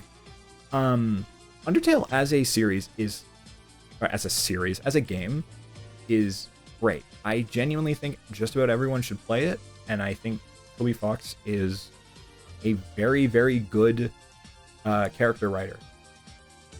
It's really good. There was, not just on Twitter. They did do that live stream that was very fun. I like that live stream a lot. I wasn't home, so I couldn't watch it, but it was very fun. I think Undertale goes up there. Like, even, like, I feel like any bias aside, it's just a good game. I don't know. It's the whole thing that genuinely has, like, a morality system. It's like, I'm gonna be honest, a lot of games have a quote-unquote morality system, and it doesn't really do much, right? It's the Bethesda choice, where, like, you have a choice, but it doesn't really do much, I guess, at the end of the day. Like, that's a whole nother argument. I'm not going to get into like my own personal opinion on Bethesda games, because that's gonna be a while. But I think Undertale, we're focusing on Undertale. Deltarune is going to be different because it's not a complete package yet, but Undertale is a great game. I think everyone should play it at least once, and I think it's just a really good way of saying, like, damn, indie games got hands. I think it is just the biggest indie game of all time, maybe aside Minecraft. But yeah. Deltarune. Man, Deltarune's been a very long investment. What, Chapter 1 came out like 6 years ago? I want to say like 6 or 7 years ago. That's not intentional. Oh god, I realized what I just said. Oh boy. 6, 7. Oh god. Okay, yeah. Deltarune. It's been a long-term investment, for sure. I think Deltarune is a great game. My only thing is, oh my god, I want Toby to take time to make it. I'm just sitting here like, oh my god. I think the wait between Chapter 2 and like 3 and 4 now was the longest and was the hardest. But I will say, as a whole, I mean, I can't judge it as a whole. There's still, what, 2 chapters missing? And we're going to get another one this year. I think... Yeah. I don't even think it's funny. Okay, no. I don't even think it's funny. I think it's just funny torturing people with it.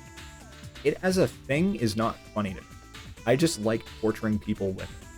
It's funny in that regard. But yeah, no. Deltarune is a great game. It's just great. I don't know. I'm excited for more. It's one of those games that when a new chapter comes out, I'm just gonna drop everything for it. Because it's Toby Fox. And also because if I don't, then I'm gonna get spoiled on Twitter in like, a day. I think Deltarune also goes up here. Yeah, no, the whole thing is that it just doesn't make any sense.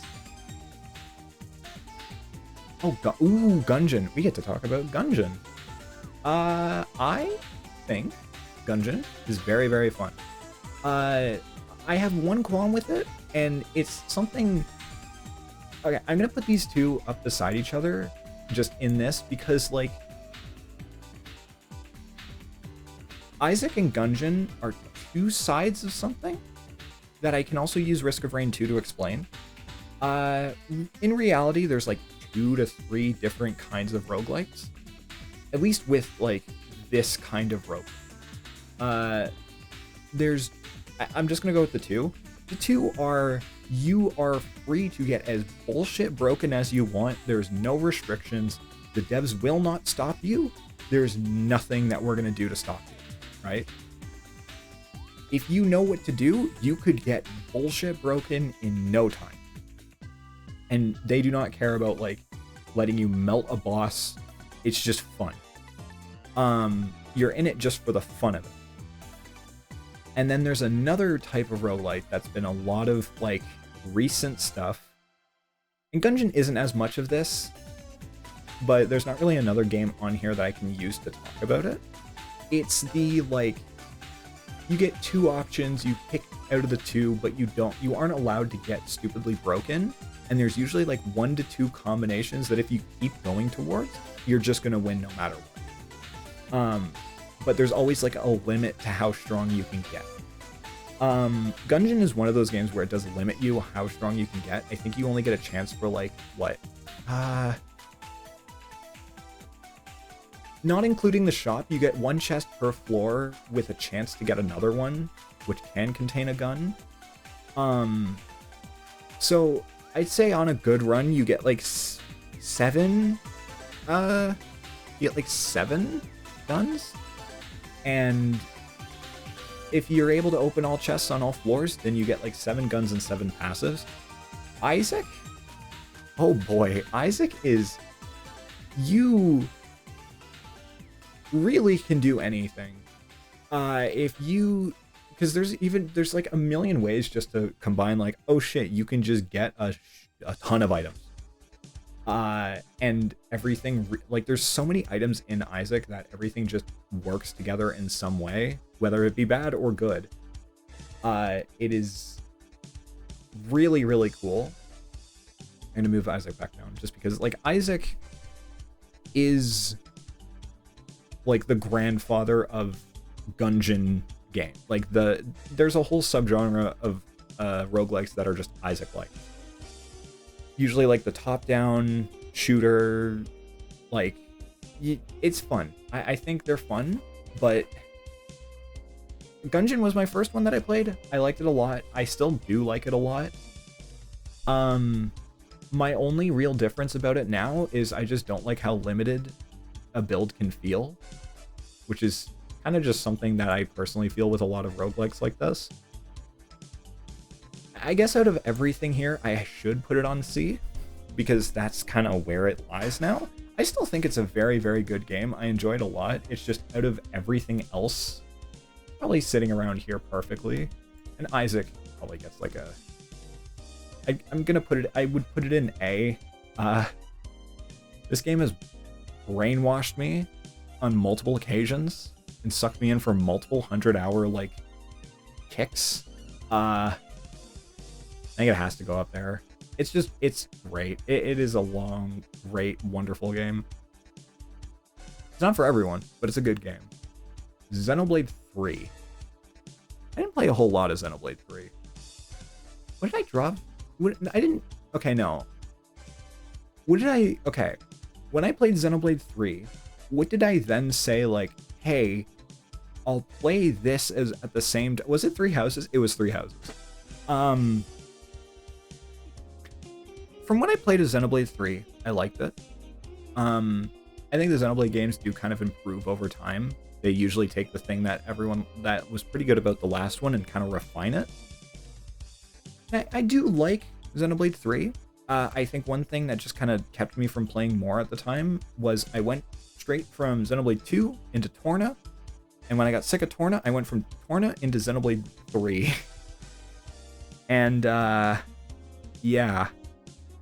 I have heard, and this is not going to change my rating at all, I have heard that Xenoblade 3 is the base game's ending is kind of weird, and then the DLC kind of fixes it, which is, I mean, I don't know. I'm not too keen on, like, I mean, I say that, but like that's kind of what happens with Monster Hunter sometimes.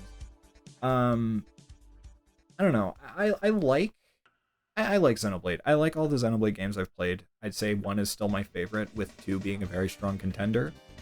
I just think, I mean, A, I think I need to play through the rest of 3 for sure. And B, I also need to get to X at some point, but X was one of those games that when it came out, everyone was very happy with it, and now that it's been out for a while, people are kind of being a bit more flip-floppy on it. They're kind of like, oh, this game sucks, and I'm like, from what I played of it, it was fun. But yeah, I think Xenoblade 3, I did really like what I played, and I hear that the deals, I don't know, I'll put it in, this is, I guess, just judgment off of how much I've played. I'll put it in D. Metaphor, oh boy. Metaphor ReFantagio. So this game, I didn't mind, I guess. This might just be me getting a bit more tired of the Atlas formula. Yeah, people are very, yeah, I fully get that. I like X. I think X is very good. But that's saved for whenever I play it and do another, like, this is the first time I've done this, by the way, so, I don't know, maybe next year it'll be a bit more better. Metaphor ReFantagio. I like it a lot. It's an Atlas game. That's kind of both to a detriment and a good thing for me, I guess. Because my only qualm with Atlas games, except, okay, I say Atlas games, I mean, like, specifically the Persona adjacent games, is they all kind of feel the same, unfortunately. God, that calendar system kind of does just make it miserable to me. I don't know what it is. I liked a lot of the Persona games I played. I liked Metaphor, but the thing that keeps me from playing more and replaying a lot of Persona games is A, how long they take. God, those games do not skimp out on how long they really feel. And I really am not a fan of the calendar system. I think it makes sense in Persona, but when you're dragging it into Metaphor, I wish they just dropped it. I would feel a lot better if they just dropped it. And the reason why I don't just say all Atlas RPGs, because they made Etrian Odyssey, and those games are awesome. I'm gonna turn this down. I love Etrian Odyssey. I think those games are great, and I want them to make more. But, oh god. I'm just tired of the Atlas formula of, like, you get a calendar day. You have to do everything within a calendar day. If you don't manage your time well, which you will because you can clear the dungeon in like 3 days, if you really want to, it just kind of feels like something that is just kind of, I guess, outdated. I hate using that word. I really do. But it just kind of doesn't feel the way it did, you know? And this, I've played, now, okay, I'm going to say this. People are going to be like, oh no, you didn't play 1 and 2. I played Persona 3, 4, 5, 3 Reload, and all that. I do, I think the calendar system works for Persona because you're a student. In Metaphor, it kind of doesn't work. And that's, I guess, my main qualm about the game. But that's about it, really. I don't know. And I guess it's just a bigger complaint because it's such a big part of the game that I kind of just don't mess with as much just because I'm tired of it. So, yeah.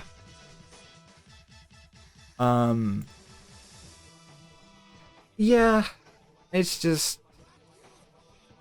I just think it's a formula that should probably stay within Persona, at least for Atlas games. I just think the whole system just doesn't really fit within Metaphor. I just think it'd be a better game if it didn't have that system kind of pushed in. It's an A. I'm gonna put this here. I don't think I need to talk about why Scarlet and Violet is a C. Like, I can sit here and defend the game, but I'm not going to, because I don't want my defense to be the Switch 2 version fixed all the performance issues, because it did, and I don't want that to be my defense, and it's not going to be. Scarlet and Violet is a game. Is a game that Pokemon Company definitely made. I don't know. I like... I think another reason why I don't like Scarlet and Violet as much is the art style doesn't really appeal to me, I guess. I don't know. A lot of older Pokemon games had like this better control of their art style, and for Scarlet and Violet, it felt like this weird way of them trying to look realistic while still looking a little like cartoony.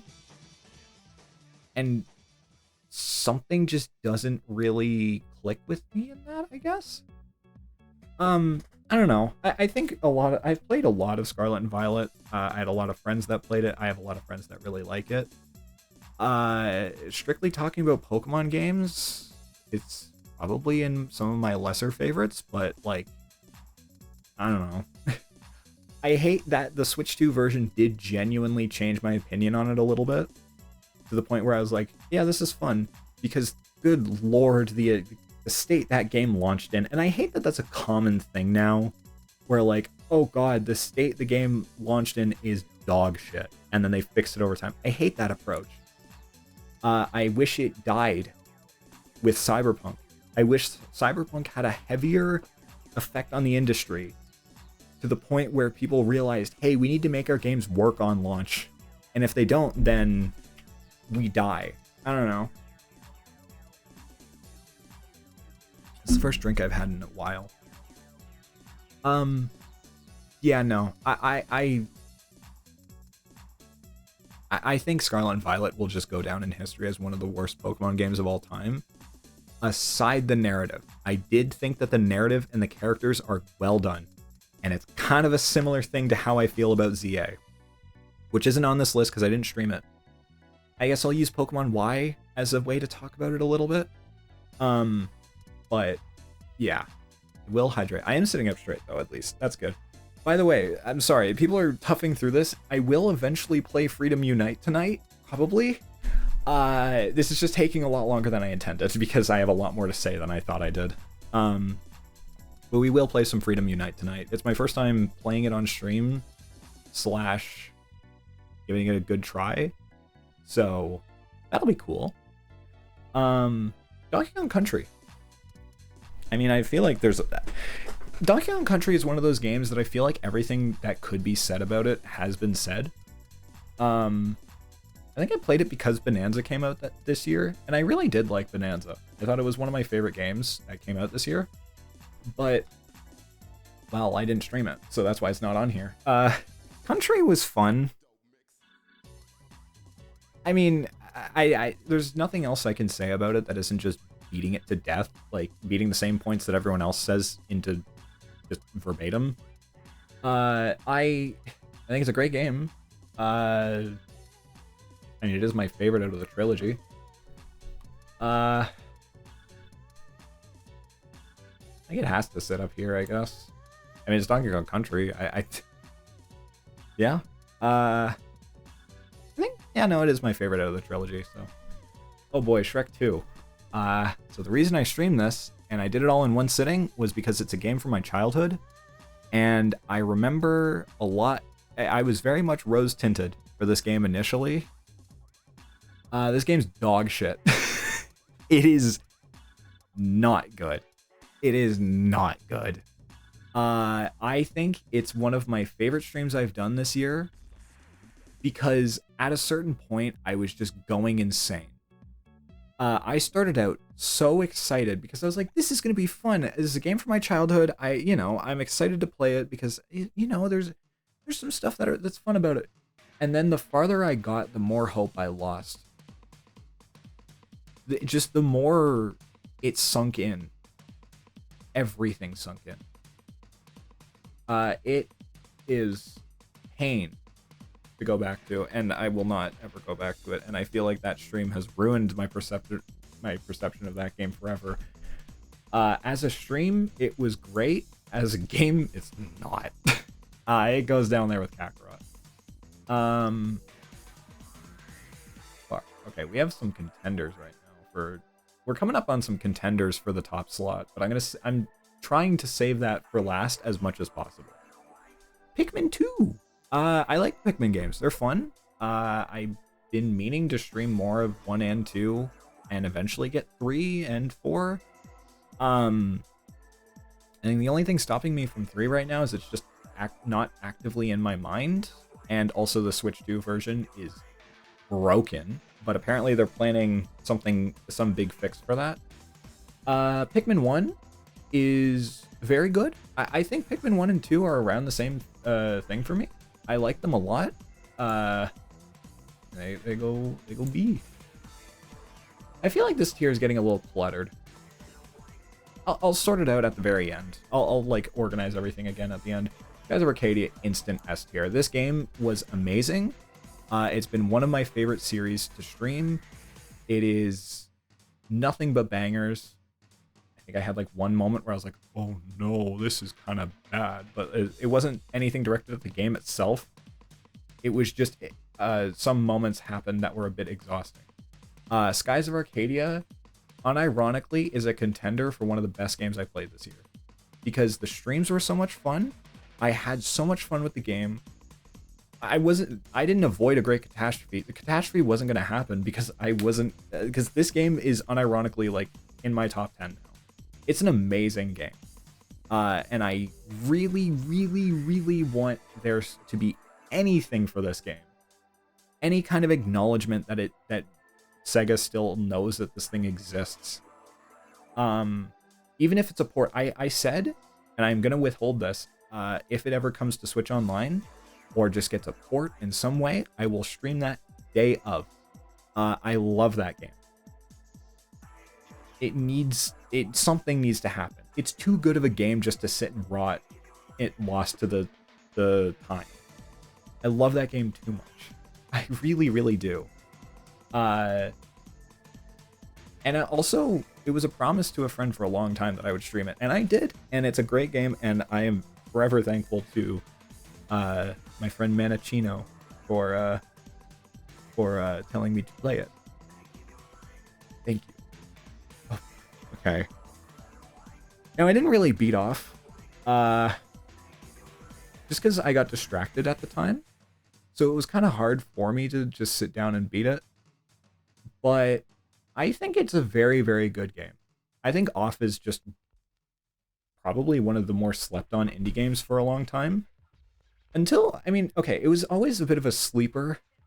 I made that little PNG for that, which was awesome.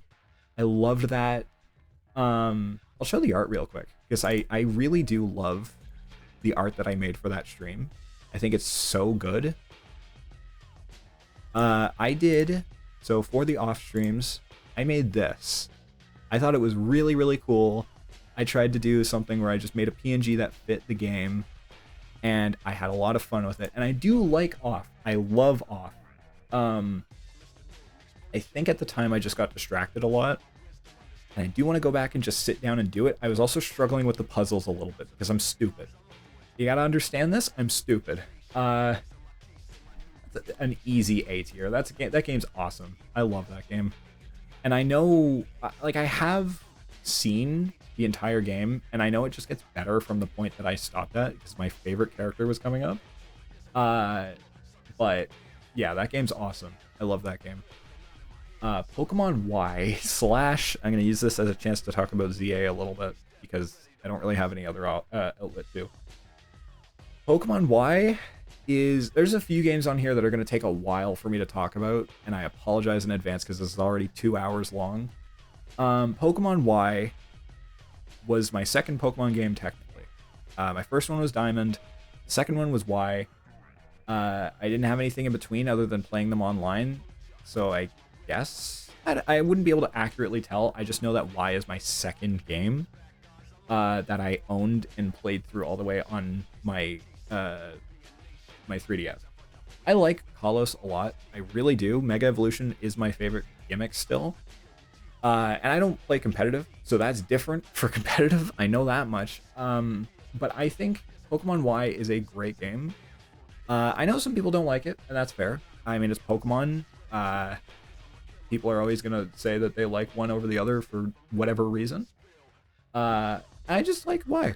I don't know. I can probably put it in like a C because I did the randomizer thing on my birthday, and it's just a perpetual. I can come back to it whenever.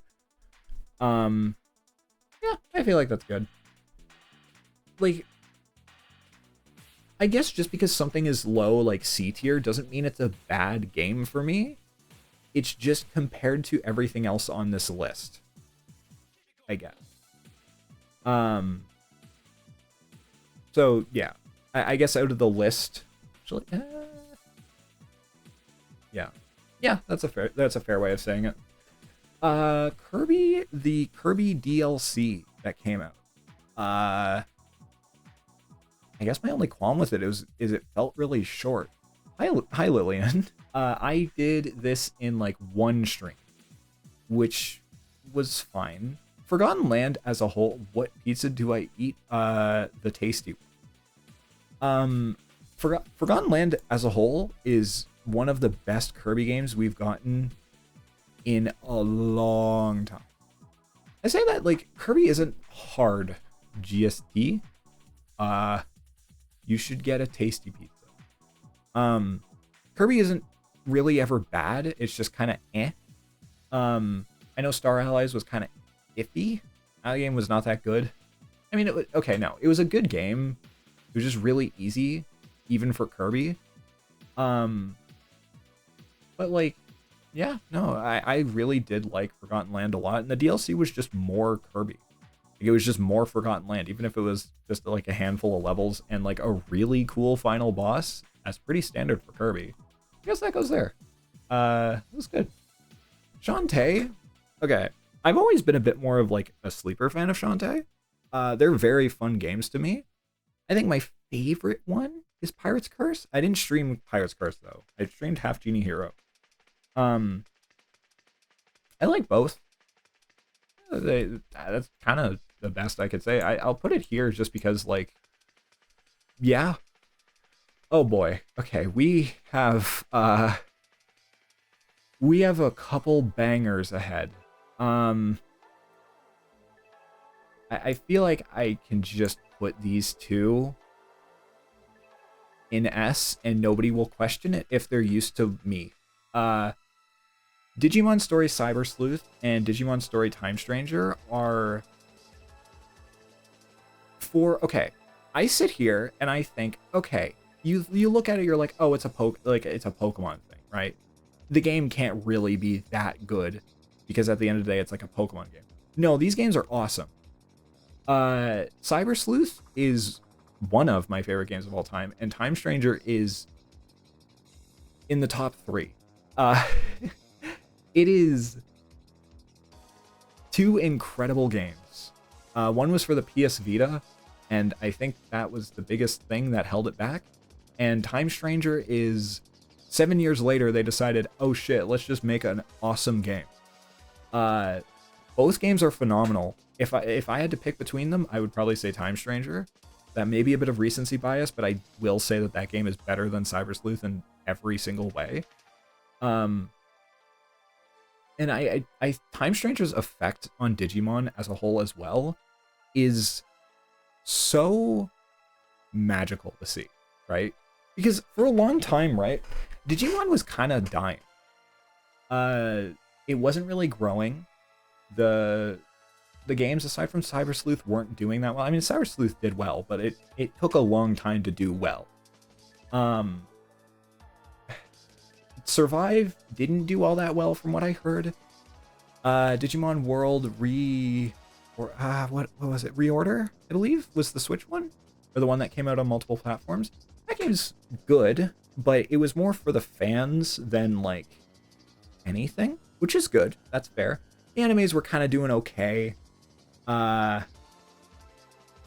Yeah, and then this year was massive for Digimon. Beat Break, which is the new series that's currently airing, and it's getting an English dub and everything, really, really good. Beat Break is awesome, from what I hear. The series as a whole has never been doing better, and part of it is Time Stranger was one of the, like, okay, I'm gonna say this, Time Stranger had the highest play count on Steam for a week on a single player RPG for Digimon. It was stupidly high. I'm gonna pull up the numbers just to see the all-time high real quick, because it is incredible. Hold on. Time Stranger is so insanely good. Let's see the chart. Okay, so for a single player RPG, I believe this was the highest performing one for a long time. We can compare, I guess. So Time Stranger it had a very, very strong all-time peak. It sold so incredibly fast. So Cyber Sleuth took a good few years to get 1 million sales. Time Stranger got one in 2 months. Like, it got 1 million in 2 months. It beat out Metaphor, I believe. If I remember correctly, it beat out Metaphor as like the most explosive launch for an RPG that we've seen in a long time. And it is incredibly worth playing. If you are at all interested in Digimon, I think Time Stranger is one of the best ways to introduce yourself to the series. Cyber Sleuth as well, but I think Time Stranger is a lot more open than Cyber Sleuth. Not that Cyber Sleuth is really like anything that would push you away. I just genuinely think Time Stranger is so insanely good. I'm not going to talk about spoilers because I want people to play this game. The ending is incredible. I genuinely love it. And it has set my standards a bit high now for like the creature collecting genre of RPGs. Which is kind of a bad thing because now I was having this, and I think it's just whichever one I played first. I was having this the entire time I was playing ZA. I was just like, God, I love this, but Time Stranger is just on my mind forever. And I could not rep this game any harder than I did. It was the first game that I multi-streamed all the way from front to back, and it is so insanely good. Everything is so cool about it. The designs, they went with more obscure Digimon picks as well. The DLC is... I'm saying this as a joke. The DLCs are coming out early. Like in the earliest cycle, because you know how Steam has that thing now where you have to show like the release times for things, like, and it has to be within like this time or whatever. Time Stranger, right? Time Stranger has been coming out in the first block, like the DLC, the 2 DLCs, one's out, one's announced, is coming out in the first block of that 3-month gap that they gave Steam. And I think that's incredible. It's a show that they love working on this game. They want more. They're putting their heart and soul into it, and it's showing because everything is so cool. The animations in this game are beautiful. Everything is good. I think it's a great game, and it is one, if not my favorite game to come out this year. But there's a debate on that right now. Okay, we get a little bit of a break from like big blockbusters. Street Fighter 6. Okay. I never thought, like, me critically breaking down a fighting game is not a good idea. I'm a big Street Fighter fan. Big fan. I love Street Fighter. It's very fun.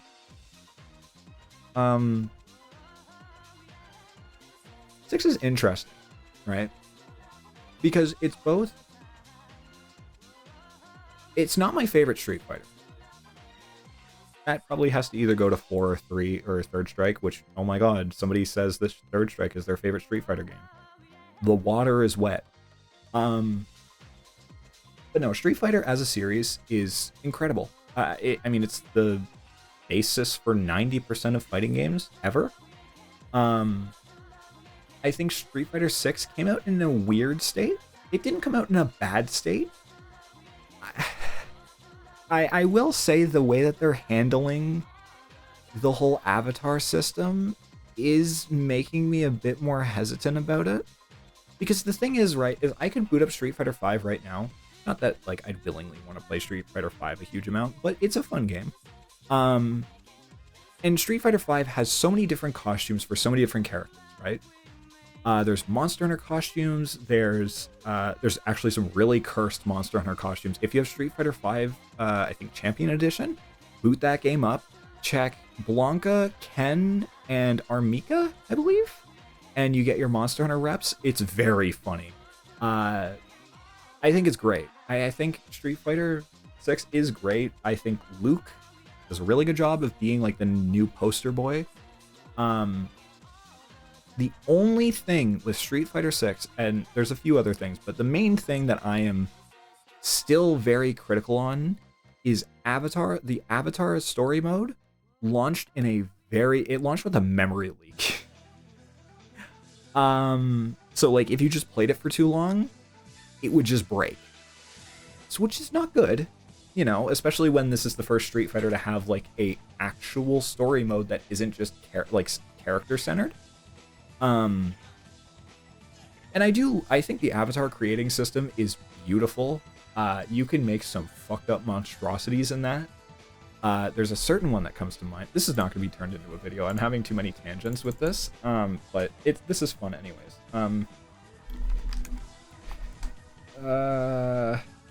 Hold on. I think also one thing that pushes Street Fighter 6 so high for me is Alex Lee. Any game that he gets attached to as like one of the leads, the marketing for it, he just puts so much into it. It makes it really fun.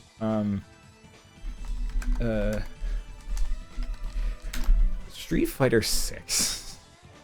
I think this character creator is awesome. I think it's one of my favorite character creators in all of video games because you can make shit like this. You can make shit like this, and everyone played into it. This is Wow, champ, you are. You're quite a.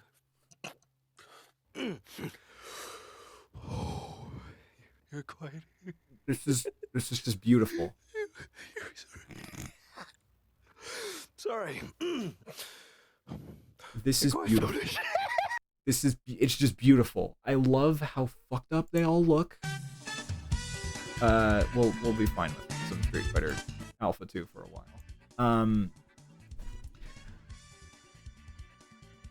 What? I'm sorry, I don't understand. But Street Fighter 6 has a lot of fun stuff. it kind of did bring the series back a bit. I think there's some stuff I have personal about like how they're handling the costume systems, how slow stuff's taken to come out. I guess that's one thing I'm kind of been a bit weird about. Third, I don't know. I'm trying to think. I mean, this is the first Street Fighter game to have, like, in a mainline game, crossover characters with another series, like another franchise. I mean, because it has Final Fight characters through Terry and Mai. Some people are a bit weird about that. I just think Street Fighter 6 is a very good game. The control stuff I'm a bit weird about, but I do really enjoy Street Fighter 6. It's like an I think it's probably the fighting game that I feel the most like easy about just booting up whenever and just playing a little bit. And Strive goes there too. That's just Strive for me though. Strive is probably the fighting game I'm best at out of all the ones that I play, which is like 3. Oh, actually, one last thing on Street Fighter 6. The Switch 2 version was like $15 recently, so I got it. And to be honest, it's a lot better than I thought. I mean, I didn't really think it'd be bad, and I did get a Luke amiibo, so like I was like, yeah, sure, why not? And it's fun. I like it a lot. Yeah. I mean, it's the kind of thing where if I had any reason to, it's just a fun game to have. Just to play whenever. The only thing is I'm just not good at doing inputs on the Joy-Con's D-pad because they're just not built for that. But they're fun. I think they're good. Guilty Gear Strive. Yeah, it's probably the fighting game I've played the most. It's fun. I like it. There's a lot of... Arxis is cool. They're planning a 2.0 update, which... Wow. I think Strive is a very interesting game because it's very much it is kind of been like somewhat accepted into that like trifecta of fighting games now, because Mortal Kombat 1 sucked. People like Mortal Kombat 1, but that game sucked. Where it's now just like Tekken, Street Fighter, and Guilty Gear, which is awesome. It's really cool to see. I know there's some weird time where Lucy got announced for Strive, and we just didn't hear anything about it for a long time. And everyone was just kind of disappointed because they really wanted they wanted a BlazBlue character, or they wanted like something kind of neat, or like something from a Trigger show. I know personally I was someone who was like, oh shit, they're doing a collab. I mean, they did get a Trigger show, but this is the perfect time for something like Kill la Kill or something like that to get in Strive. It was just a cool opportunity. I don't know, because they already did a Kill la Kill game, whatever. But I think now that Lucy's been out for a while, she's fine. I don't really have any issues. They did a good job at adapting her, and she's just kind of cool. So I like Unica, whatever. I mean, they fixed the ranked stuff. That's about it. That's all that I have else to say. Mario Sunshine. Oh, I don't like it. It's okay. No, that stream is one of my favorite streams I've done in a long time. That is like genuinely one of my favorite streams I've done ever.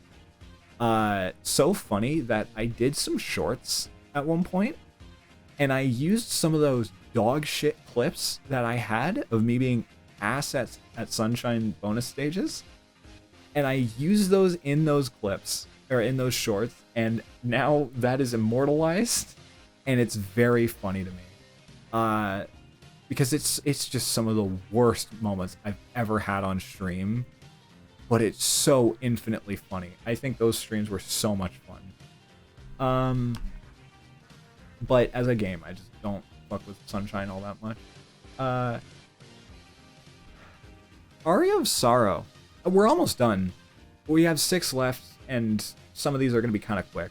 Aria of Sorrow is a really cool game. I liked it a lot. It was quite fun. I don't really have any complaints about it. I guess the one thing is I was kind of just sitting there after a while. I was like, okay, good lord, I have to go back and forth and back and forth. But that's Metroidvanias. They have a limit. I'll put it in B, I guess. It was fun. I liked it a lot. Oh shit, there was an ad. Oop. I can't really say too much about it. Danganronpa 1 and 2. I'll do these two at the same time. Because, I mean, they're kind of this. It's like Ace Attorney, where I kind of have the same things to say about both. Danganronpa was a game I didn't expect to like as much as I did. I mean, just the series in general, I guess. I didn't expect to like Danganronpa as much as I did.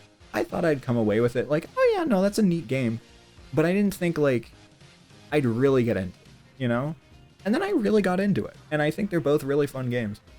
I mean, they're visual novels, so it's kind of a different way to rate it. But, I think the characters... Okay.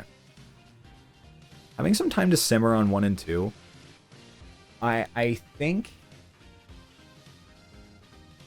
a lot of the characters in Danganronpa as a series feel like they're very, like... Your initial reaction is, oh shit, they're very stereotypical caricatures of characters. And then as they progress, some of them don't get the chance to progress. Fuck you, Teru, burn in hell. He didn't get a chance because he didn't deserve one. That's the only spoiler I'm making. He can fucking rot in hell. I'm glad that he's dead. Basically, they're games that I understand some of the perception on a little bit. I think they're very fun. I think the stories were really engaging, and I really got into the story on them. 2 we'll get to. I'd like 2. I'm gonna get that out of the way, but I'm gonna be a little mean to 2. Danganronpa 1. I think out of every game that I played this year, I think 1 is safely an A, right? This is a very specific category, I think.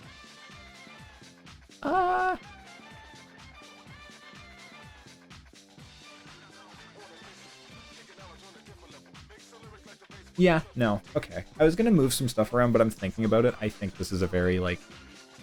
A lot of the stuff in here, I think pretty much anything that's a contender for the best is already in this category, with one exception. Danganronpa 1 gets an A. I think it's really good, except for that final case. It just feels like it drags on, and I get exhausted of it, because they're just going in circles, and this is something for the entire series. I think I said this more when I was playing 2, like, towards the end of 1 and 2. They just go in circles, saying the same things ad hominem, and getting everyone's little reaction to it, which is fine. It's just... oh my god, sometimes they really drag their feet with it. God, they really do sometimes. I think, though... I think they do a good job of getting you attached to the characters. And that's one thing that you kind of need to do with a game like this, is make your characters likable in some way. Or just, like, a way that you can attach yourself to them. You know, in some way you care about them. You care about the outcome of them.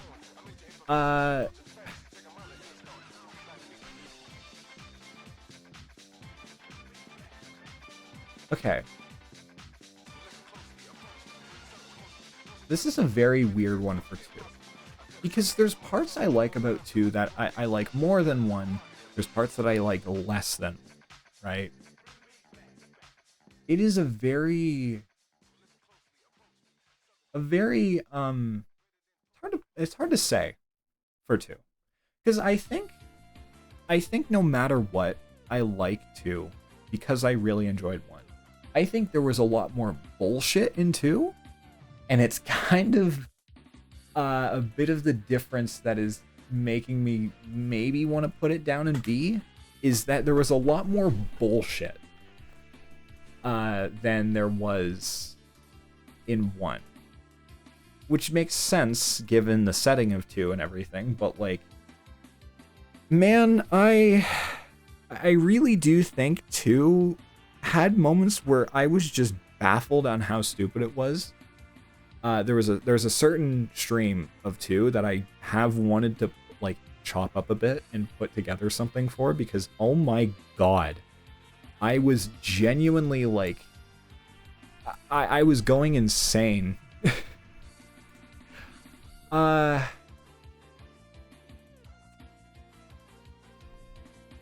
then again, 2 also had some characters I really did like. It had some setups that were genuinely interesting, and I think some stuff had some cool payoffs, even though I think the entire ending is a bit of an asshole. Not an asshole, but it's like a really weird ending, and I don't partially don't understand it. I do, kind of. Second off, I'm kind of like, I don't know. I'm torn on which one I like more. I feel like it genuinely changes by the day. Like I'll see something about Danganronpa 1 and I'm like, oh yeah, no, I remember that. That's really cool. I'll see something about Danganronpa 2 and I have the same reaction, and it just kind of teeters the scales a bit. I guess they just both go here, I guess. Yeah, no, I think they both go in A, like confidently, I guess. I mean, this could change. I mean, okay, I want to do this again next year because I'm going to have a lot more games under my belt. It's probably going to be the same amount as this year a bit, but Powered Up. Mega Man Powered Up. Oh, I don't have Mega Man 2 on here. Oh, shit. Well, I mean, Mega Man 2 would probably go, like, here, but that's the one thing I genuinely forgot. Oops. Powered Up is fun. It's a little weird. I mean, look, Oil Man exists, and that kind of puts it down a letter grade, I think. I think Powered Up is a really interesting way for them to remake. How do I think it compares to 1? That's a weird question. Because I feel like, comparing it to 1,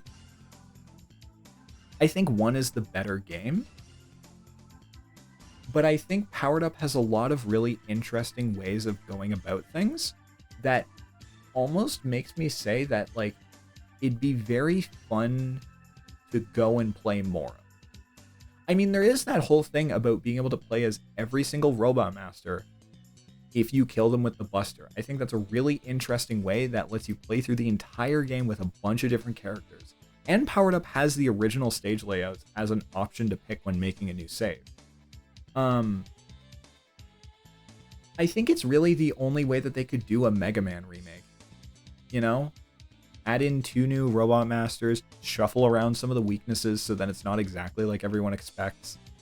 Add in some new stuff, change the layouts, but allow that you have the original layouts for games. I think it, as a core, it is exactly what a Mega Man remake has to be. Not has to, but can be.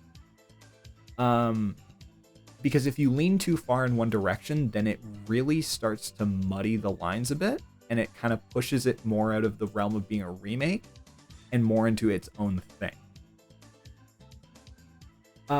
Comparing it to 1, I think 1 is the better game.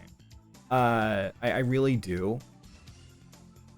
But I think Powered Up, if you've played Powered Up and you haven't played the original, I think it's a perfectly fine way of playing Mega Man 1. Yeah, if I played Maverick Hunter, the X one, like the XPSP remake, I feel like I'd have a bit more to say, because I'm a bit more, like, keyed in. Yeah, we are talking about Mega Man 1. Yeah, it is. Mega Man 1 is very, like, crude, I guess. It's the first one in the Mega Man series. It is bullshit hard at some points. But also, I feel like it... I don't know. It's hard to say that the stage layout in Powered Up is better, I think. But I think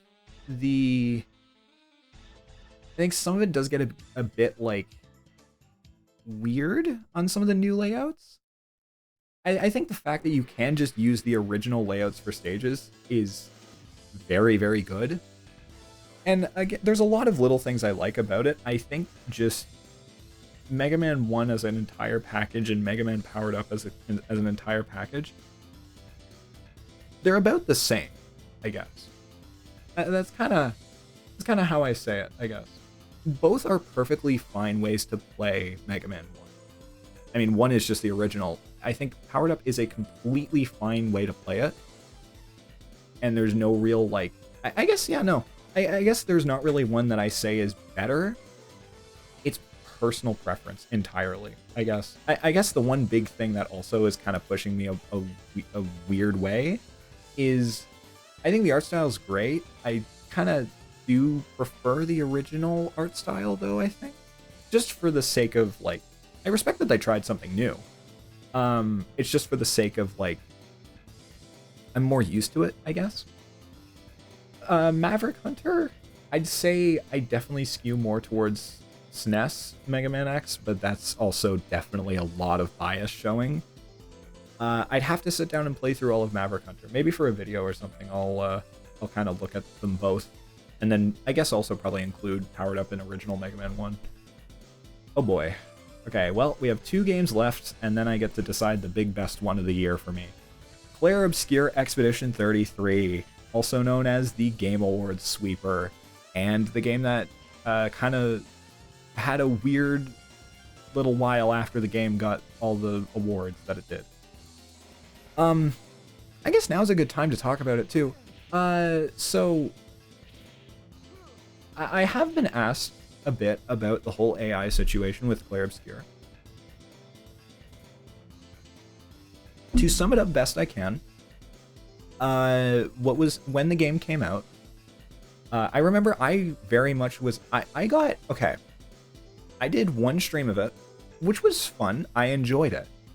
I just put it on pause because of everything going on about it. I'm very, very firm on my stance of I don't want to promote AI on this platform in any way, because, like, I say in any way, hopefully people have the kind of the brain power to know what I mean by that. Because it's kind of weird to explain. I don't want to promote any sort of like AI used to create something. Like, okay, a good example of this is Larian right now, right? Larian did the worst way to acknowledge that they're using AI in the developmental process of Divinity, by saying, "Why lol lamau, guys, calm down. Jesus Christ, holy fuck, guys, calm down." I'm not necessarily I'm kind of paraphrasing, but that's genuinely just about what they said. Is they said, "Holy shit, guys, calm down. It's not that big a deal." When they said that they're using AI to generate concept art for a lot of stuff, which is not what I want to support, right? That's the kind of shit that I don't like. I've learned more about the whole Expedition 33 thing, and I think I am going to continue playing it after a while. I'm going to probably play more Octopath Zero because I'm 100% locked in on that game. That game's phenomenal. That's a bit of a spoiler, but I'm still like a third in barely, and I think this game is one of my favorite games of all time. But back to Clair Obscur. Within the game launching, I think within like 5 days, people found there was a newspaper asset that was shown to be made with AI. It is definitely a bit of a weird situation. And I didn't want to be a bit like knee-jerk with my reaction on it. Because obviously, right, I wanted to give the game a shot. Because back when it came out, I was promoting it a bunch. I was like, holy shit, this game looks like it's going to be crazy. It's selling really well. I hope it sells more because this is huge for RPGs and I'm really happy for it regardless. Yeah. I just wanted to... The whole reason why I stopped playing it at the time was because I wanted to make sure, and I wanted to let the story develop a bit and make sure that there wasn't anything else. Because I just wanted to be sure, that's all. The main thing with it is the fact that they were so adamantly saying, and I understand it's a placeholder texture that slipped through. That is, I understand that. It happens. It's mistakes that do happen. I felt a little... I felt my trust was a bit broken in it, I guess, by the fact that they were so adamantly saying, like, there's no AI in this game, and then right when the game came out, people immediately found something that was AI. So I think the main thing was I did just feel like my trust was broken a little bit. That was the main big thing. Like, it was that, and I wanted to be sure that there was nothing else that was in there. That's my whole thing. I fully understand the people that are ignoring that. There's like a bunch of different paths that the whole thing with Expedition 33 goes down. I just wanted to be sure that there was no other content that was AI generated within the game, and I just wanted to wait a bit to make sure. I know there was the Q&A recently with Sandfall, and I have checked that out, and I trust them, and I want to. I really do, and I am. So when I get a chance, yeah, no, I'm just kind of covering that because that is a big part of the discussion about the game. I think as a game, the intro was really strong. The combat is fun. I'm just a bit iffy on it because it's very much like, if you know Paper Mario Thousand Year Door, it's a very similar system where like you have like the reaction commands to a lot, like you can react to stuff either by parrying or avoiding it. And I guess better would be like Mario and Luigi kind of deal, where like if you really know how to do it, then obviously it's going to make combat a bit easy for you. But I think narratively, in the 4 hours that I played of it so far, it really did grab me.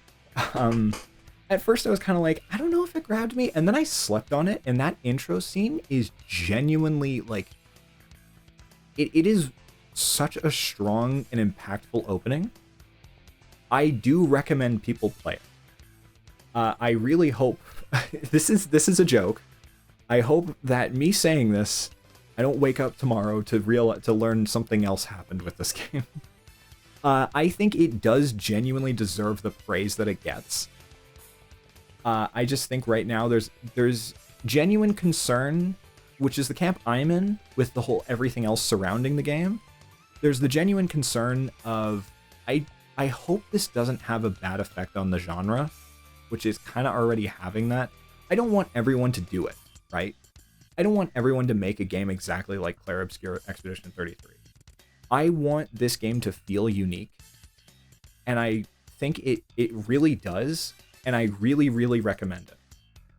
I am just a bit scared of how it's going to affect the industry, the genre, I mean. Which is a bit of an unfair way to judge it. I think it's easily an S tier, right? No, I know. I understand. That's why I said it's not a fair way of judging it, because it's not judging the game, it's just judging the industry as a whole and the industry's reception to it. That's the main thing. I just hope it doesn't start a trend. That's all. I want this game to feel unique because it is fully deserving of all the praise it gets.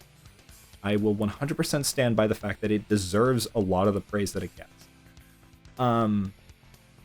Because I do think it is a fantastic game, and I'm always happy to see a JRPG get...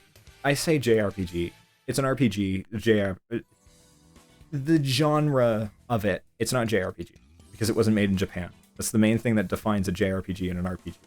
But, I always love seeing an RPG like this get so much praise. I just really, really, really... I don't know. I need to play more, obviously. I think the music is beautiful. I think the game... It is an Unreal Engine game, so it does look like an Unreal Engine game. So that's a bit of a... You know, but I do think everything outside of that, I think the game is 100% worth playing. It's not like 40 hours either. I think the last time I checked it was like 25, maybe, give or take, for main story. If you just 100% focus on the story, it's like 25, maybe 25 to 30. I just fully recommend it. I think it is a game that is really good. Had an unfortunate controversy. I say controversy. I hate using that word. It had an unfortunate situation that got dragged back into the public eye. And I just wanted to, like, me stopping playing it shouldn't deter you from playing, is what I mean. I just wanted to be safe, and I wanted to take the extra precaution just to not, in case anything else was found, which it wasn't. So, and Sandfall did address it, and I feel comfortable with their response. I just wanted to be safe. That's all. Yeah. I just wanted to wait until more information came out about it. That's all. Now into my personal hard hitter. Oh my god, this game is phenomenal. Octopath Zero. I've slept on it. I haven't slept on it, like, literally.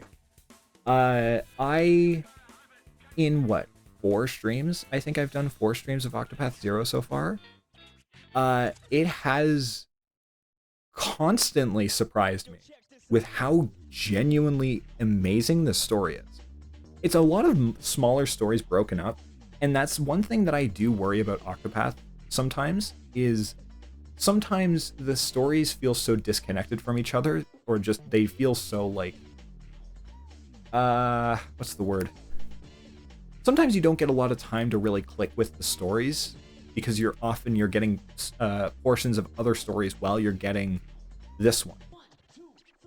I think Octopath Zero is the strongest Octopath game objective. I think it's insane that this game was a mobile game. Like, that is the thing that's constantly surprising me, is this game was originally a mobile game. They took the story and a lot of the skeleton from the mobile game and made it into a proper console release. The story is genuinely incredible. The first story has 3 chapters. Like, the first few stories have 3 chapters. And I have never gotten more sucked into a story in 3 chapters ever. It does a really, really, really good job at sucking you in quickly and really, like, hooking you in. And I think Octopath Zero is genuinely, like, I have to finish it. There's a chance that it is possibly better than 2 for me. And I'm very hesitant to say that, because I really, really do like Octopath 2. Why are we being sucked? You're getting sucked. I don't know. Well, because you chose to. You didn't choose to. I'm putting you in the vacuum. I don't know. I genuinely just think Octopath Zero is a really incredible game. I am biased. I am biased. I'm the incarnate of bias here, because I already really do like Octopath 2, and I like Octopath 1, so I'm obviously a little biased, but I am genuinely so surprised by everything. I have not felt this game as predictable, or that predictable. I'm so... And another thing, sorry. Normally, right, I don't say anything about the English voice acting casts for games, because sometimes they're not that great, sometimes they're whatever. It's never usually... I think sometimes it's the voice actor's fault. It's not usually. A lot of the time, it's how they're being directed. I checked a lot of the cast of Octopath Zero. This is some of their first roles, at least first, like, recorded or, like, documented roles in a video game for voice acting, and they are performing insanely well. Like, there's a character, for the people who don't know anything about Octopath Zero, there's a character named Velnor. That's one standout, personally, but a character named Velnor, who, unironically, has had some of the best voice acting for a RPG that I've seen in a while. There's so many tiny little, like, touches to it that really, really push the whole performance to just an incredible degree. I do genuinely love this game. I think Octopath Zero is incredible. It is even a contender for my favorite game of all time. So, yeah. And I'm barely, like, I'm a third into it. This is one game that I can fully recommend easily. But before I give it too much praise, I need to finish it first, obviously. All right. So this is the current list. This took 2.5 hours. This took 3 hours. Oh my god, I did not expect this to take 3 hours. I'm yapping about things I like. Why did I expect this to take less time? Now we decide which one was the best one of all, like, this entire year. Which one I enjoyed the most out of the entire year. Obviously, Shrek 2 has got to jump to the best. You know what? Yeah, totally. Okay. It is a lot of games from this category, I will say. This is like the full... This is just bias. 100% I am like... This is just me, right?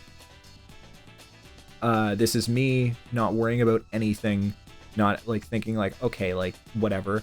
This is me looking at this and being like, this is my favorite game that I played all year long. And I think it's kind of a contender between 3 different games right now. Ooh. Yeah, no, it's definitely a contender for 3 different games right now. Okay. It's between these... It's between these 2 right now. And I'm kind of looking at another one. I'm deciding in my head right now which ones. It is... Well, yeah, obviously, yeah. It's just like... This one's hard. I don't usually sit down and be like, this is one that I can easily pick, because my choices like change so often. I think one reason why I'm completely barring Octopath from being in this category is because I haven't finished it yet, and I'm nowhere near finishing it. For all I know, the game could drop off, like completely fuck up the second half or the whatever. So I'm not putting it up there for now. I'm taking one last look at everything just to see what else I want to maybe scooch up or put as a contender here.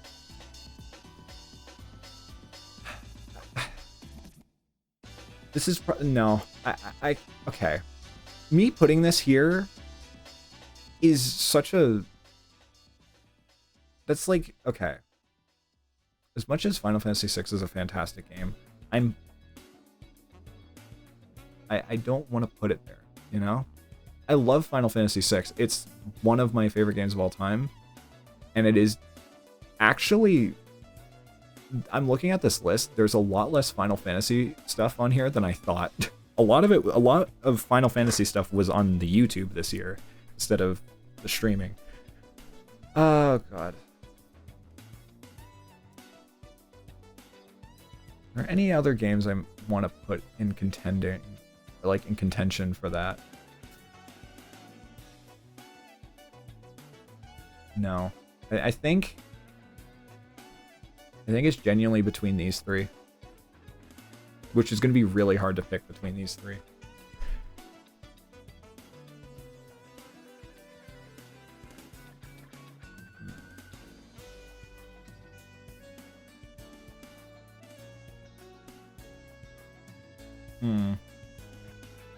Because the thing is, right, I'd say it's more between these 2.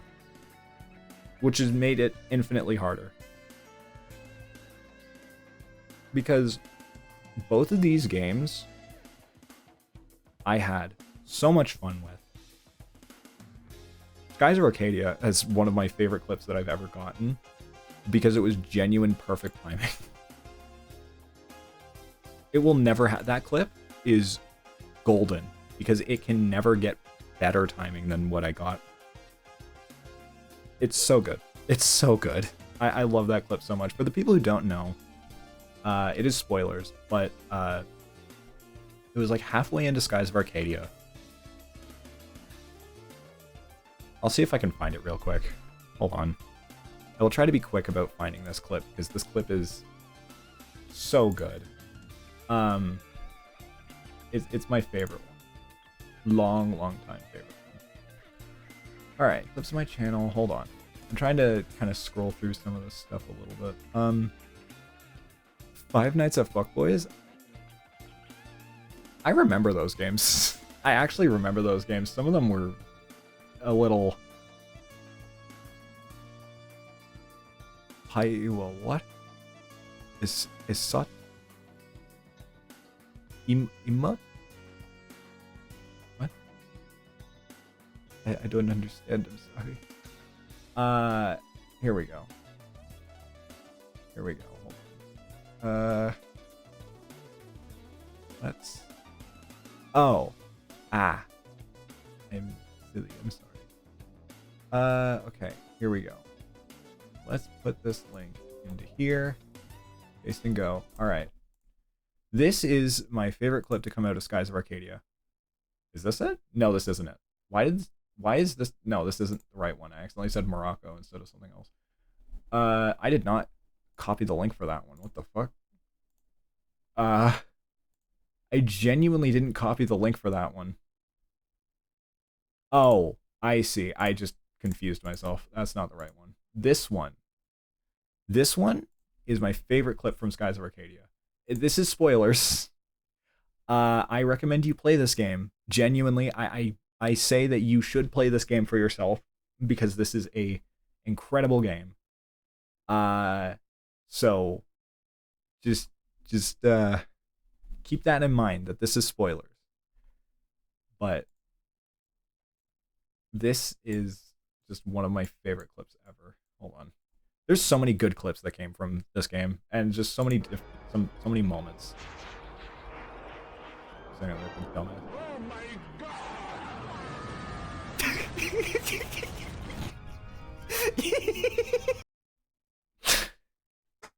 That is perfect.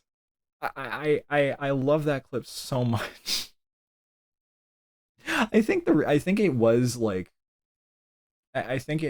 my second time through the area, and I just thought a little bit. I thought it'd be funny. But this is awesome. I love this clip so much. Let me go back here. Tachyon, I do like Tachyon a lot. I like her a lot. She's awesome. It's very cool. I need to find the artist. I follow the artist that did it. They just did like a bunch of Umas and put out cursors for a bunch of them. Because okay, going back to this, it's really either Skies of Arcadia or Time Stranger, which are both games that I'm so happy to have played this year. Time Stranger is... I sum it up the best way when I say it is everything. Like, Cyber Sleuth was already a very fun game to me. It was one of my favorite games of all time.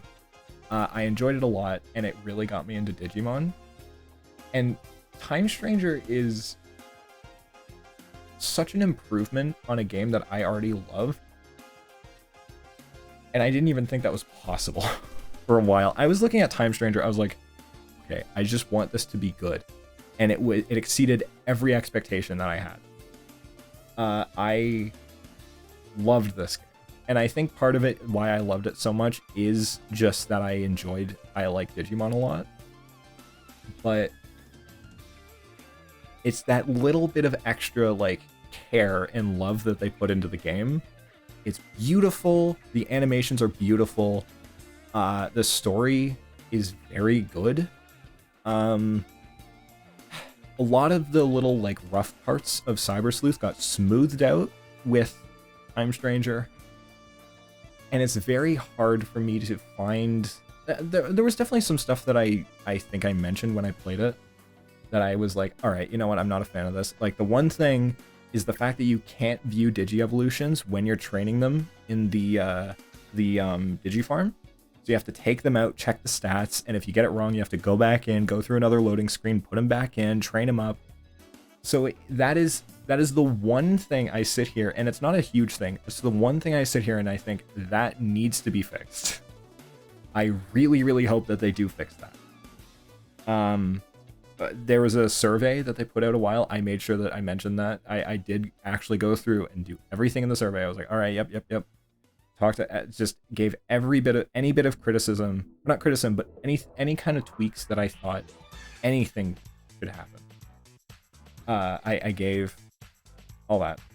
Skies of Arcadia. I genuinely just loved the characters in Skies of Arcadia so much. The game itself was so good. I think I'm glad that I have something that I was a bit iffy on with both of these games, because my willingness to say that it was my favorite game and still be able to criticize it is a good sign for me. Because normally, I'm going to be so honest, right? I will sit here and be like, this is a fantastic game, and I will give no criticism. And not that you have to, but my willingness to still say things that I didn't necessarily like about the game, while still saying it is my favorite game, is a good thing for me. Skies of Arcadia, the only thing that I remember saying I was a bit iffy on is how slow the ship battles felt. I think the ship battles were really cool. There was just some moments where I could really feel how long an example was like, a lot of the times you'd pick an action and then there'd be like a good 3 or 4 seconds before any animation happened. Like sometimes there's just the shot of like your ship and the enemy ship just flying in a straight line for like 3 seconds, and then actions start happening. So that's the only thing that I remember like being a little like, okay, let's get this over with about. And I'm looking at both of these games, and I'm still just like, it's the kind of thing where if one doesn't end up winning, the other one is like such a close contender that it's no slight.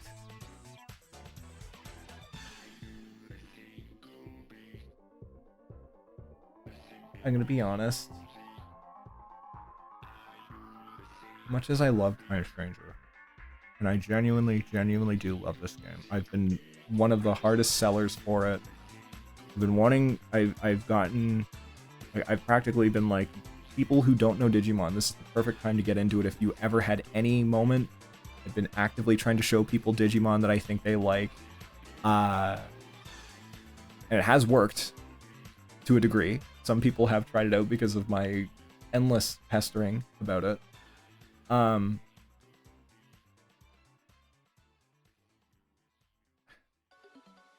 think it goes to Skies of Arcadia. I really do.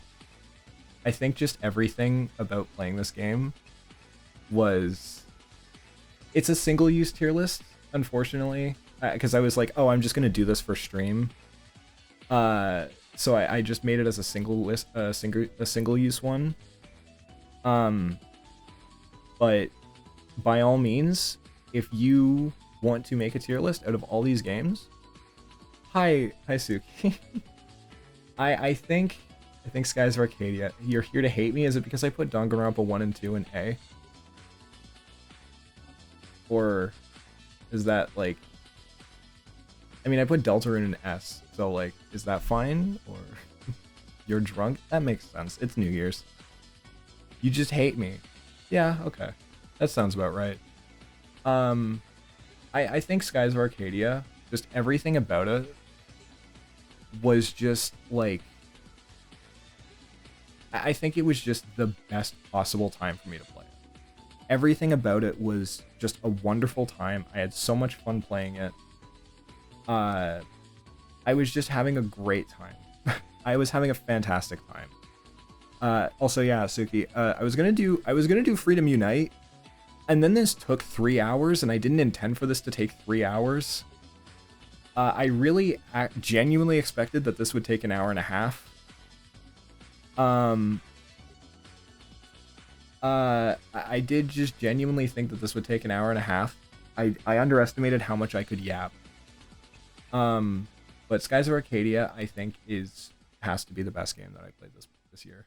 There's just so much about it that made it so much of a fun time.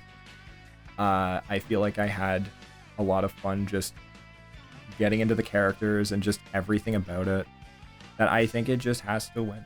It had to. It's such a small gap between Time Stranger and Skies of Arcadia for me as well. Like, it is such a small gap that really either of them could be up in that top slot and I'd be completely okay with it. I just think I have to give it to Skies of Arcadia. But yeah, this is the whole tier list of every game that I played on stream this year. Some of these are going to be games that I get to come back to next year when I do this again, and I want to do this again. I want to do this as like a yearly tradition almost, just to kind of feel a bit more like just have. It's a nice way of just looking at the whole year and look back on the whole year. I would do a list of games that came out this year. I played like 4. I genuinely played 4 games that came out this year, I think. But man, this is just, yeah, I think I'm very happy with this list. I don't think there's anything I'd really move around. All right, chat, you guys can tear me to shreds over this list now. I'm going to send it, and download this list, and regenerate now. Oh, here we go. All right, I'm downloading the image. This is the set in stone tier list. I'm not opening Twitter. I'm posting it on Twitter right now. I'm not opening Twitter in a way that you guys can see because I'm scared of my feed. Move Ace Attorney up. Ace Attorney 1 is an S. It can't be the best. I need to get back to this attorney though. Best? I gotta give it to Skies of Arcadia. That is not the right thing. Oh right. That's just a clip. Hold on. I'm posting it on Twitter. Hold on. There we go. My 100% correct, oh boy, lists of every game I streamed this year. I missed one game. I missed one game. I genuinely missed one game. Kind of fucked up. Yeah, it's just having fun. I get it. Right. 1000% correct list of every game I streamed this year.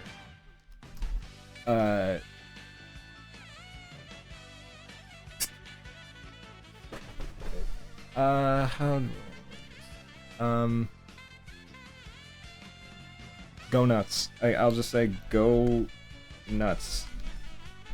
Don't kill me. Smile. Alright, and it's their problem now. Alright, well, that's that part. I genuinely didn't think that this would take so long. As soon as I close this, by the way, it's going to be gone to the history. So, yeah, I did not expect this to take 3 hours. I don't think I'm going to boot up Freedom Unite. I'd want to dedicate, like, a proper stream to it now. Because I think if I booted up Freedom Unite right now, I'd get, like, a mission and a half in, and then I'd be like, oh shit, it's time to end stream. So, what do we do for, like, an hour? Do we want to do anything for an hour? Is that something that we want to do? I think we maybe do something for, like, Wilds? I could play a bit of Wilds, I guess. I have literally like an hour before I end stream. Actually, the only thing with Wilds is I feel like me booting up everything. I'm gonna put a slash marker right here. Slash marker. Tier list over now. Finally, there we go. God, I have no clue. I have no clue. Yeah, no, Twitter. It's Twitter's problem now. if you want to kill me, then there's the tweet. I only ask that you do it quick. Don't make it painful. Just kill me. If you're gonna kill me, kill me. You're sorry? That's totally fine. You can say the tier list is ass. That's totally fine. It's a very all over the place list of a lot of games that I don't know why I... There's just a lot of games. I got nothing. I was kind of hinging on Freedom Unite, and then and then that just took too long. What about... God, I don't know. I want to do Isaac. I was gonna say Isaac, but I don't want to do Isaac. At Manachino. Oh yeah, no. Mana will be happy with that one, I think. Okay, no more DOA 2 music. Fuck it. Whatever. What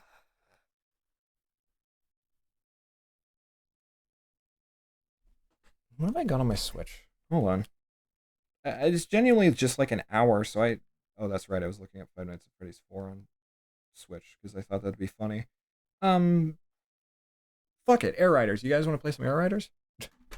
I don't think... Stories 2 for an hour on stream? I don't know about that, but... Oops. Yeah, we'll play some Air Riders. Alright. Let me open my capture card. Is it plugged in? No. Of course it's not. This is the first time I streamed Air Riders. Which is funny, because I thought I would have streamed it before, but no, I guess not. Hold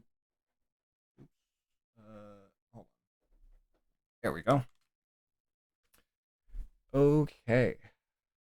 This should hook any second now. Come on. Come on. There we go. Now let's see.